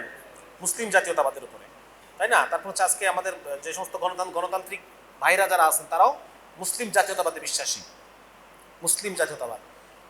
উনি বলতেছেন যে ব্রিটিশ রুলের বহু আগে এবং বর্তমানের যে রাজনৈতিক ধ্যান ধারণা মুসলিম জাতীয়তাবাদের এই অঞ্চলে, এই মুসলিম জাতীয়তাবাদের ধারণার বহু আগে the consensus of Muslim community of India, ইন্ডিয়ার মুসলমানরা একমত হয়ে গেছে। কিসের উপর একমত হয়ে গেছে? They had rejected the eclecticism of Akbar and Dara Shikoh. Akbar এবং দারাশিকো ইসলামের মূল ব্যাখ্যার বাইরে গিয়ে স্থানীয় ব্যাখ্যার সাথে মিলে যে একটা জোরাতালি মার্কা জিনিস তৈরি করতে চাইছিল, এইটাকে ইন্ডিয়ার মুসলমানরা একমত হয়ে পরিত্যাগ ঘোষণা করছে। এটাকে বোঝা গেল? বিভিন্ন আইডিয়া মিলাই টিলাই। সুতরাং আজকে যারা বাংলাদেশ চালাচ্ছে, বিভিন্ন উপদেষ্টা এবং উপদেষ্টার যারা আধ্যাত্মিক গুরুরা মিলে যে নতুন এক ইসলাম, নদীময়, শান্তিময়, নদীময় ইসলামের কথা বলতেছে এবং মানুষকে সেদিকে একত্রিত করার চেষ্টা করতেছে, বলছে এই জিনিস ইন্ডিয়ার মুসলমানরা বহু আগে এটাকে তালাক দিয়ে দিছে, এটা নাই। And for the purified Islamic teaching of Sheikh Ahmad of Sirhind and Shah Waliullah, এবং তারা শেখ আহমদ সিরহিন্দের যে মৌলবাদী ইসলাম, যেটাকে তারা মৌলবাদ বলে, বিশুদ্ধ ইসলাম, পিউরিফাইড, শেখ আহমদ সিরহিন্দ এবং শাহ ওয়ালিউল্লাহর যে বিশুদ্ধ ইসলাম, এই ইসলামকে ইন্ডিয়ার মুসলমানরা একত্রিত হয়ে তারা গ্রহণ করে দিয়েছে। এবং তোমাদের যে বিভিন্ন জোরাতালি মার্কা ডাক, হ্যাঁ, কখনো তোমরা বলতেছো বাংলাদেশ জাতীয়তাবাদ, হাসিনা এসে বলছে বাঙালি জাতীয়তাবাদ, অমুক এসে বলতেছে বাংলাদেশি জাতীয়তাবাদ, তমুক এসে বলতেছে যে হ্যাঁ কি লিবারেল ডেমোক্রেটিক, এই সেই বিভিন্ন রকম কিছু হাবিজাবি অ্যামালগেমেশন, চিন্তা চেতনা, এক্লেকটিসিজম তোমরা আমাদের সামনে এখন উপস্থাপন করতেছো।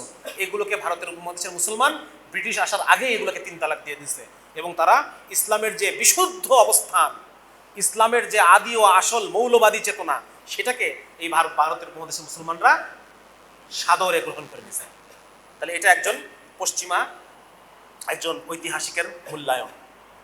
এই মূল্যায়নের সাথে আমরা একমত না? একমত না? হ্যাঁ, ঠিক আছে না? তাহলে আমাদের কি প্রাসঙ্গিক এই যে দুইজন হাস্তির কথা আমরা আজকে আলোচনা করলাম, দুইজন বড় মানুষ, তাহলে এনাদের মেহনত কি আজকের যুগে প্রাসঙ্গিক কিনা, তাদের চিন্তা চেতনাগুলো প্রাসঙ্গিক কিনা, এখান থেকে আমরা আমাদের কর্মপন্থা নিতে পারি কিনা? পারি না ইনশাল্লাহ। সুতরাং আমাদের আলোচনা শেষ আজকে এই অধিবেশন এখানেই শেষ। এর পরবর্তীতে আমরা মাগরিবের পর আবার একত্রিত হব। আজকে জুমার দিন, আসরের পরে দোয়া কবুলের সময় আমরা সবাই দোয়ার মধ্যে শামিল হব ইনশাল্লাহ। আল্লাহ যেন এই দুইজন যাদের আলোচনা করলাম ওনাদের মতো করে, আমরা হয়তো একজন নতুন ওয়ালিউল্লাহ তৈরি করতে পারবো না, কিন্তু আমরা 1000 মানুষ মিলে একজন ওয়ালিউল্লাহর সার্ভিস করতে দিতে পারবো না বলেন? চেষ্টা করতে পারি না আমরা ইনশাল্লাহ? হ্যাঁ, আল্লাহ তাআলা আমাদেরকে কবুল করুন। আখিরু দাওয়ানা আলহামদুলিল্লাহি রাব্বিল আলামিন। আসসালামু আলাইকুম ওয়া রাহমাতুল্লাহ।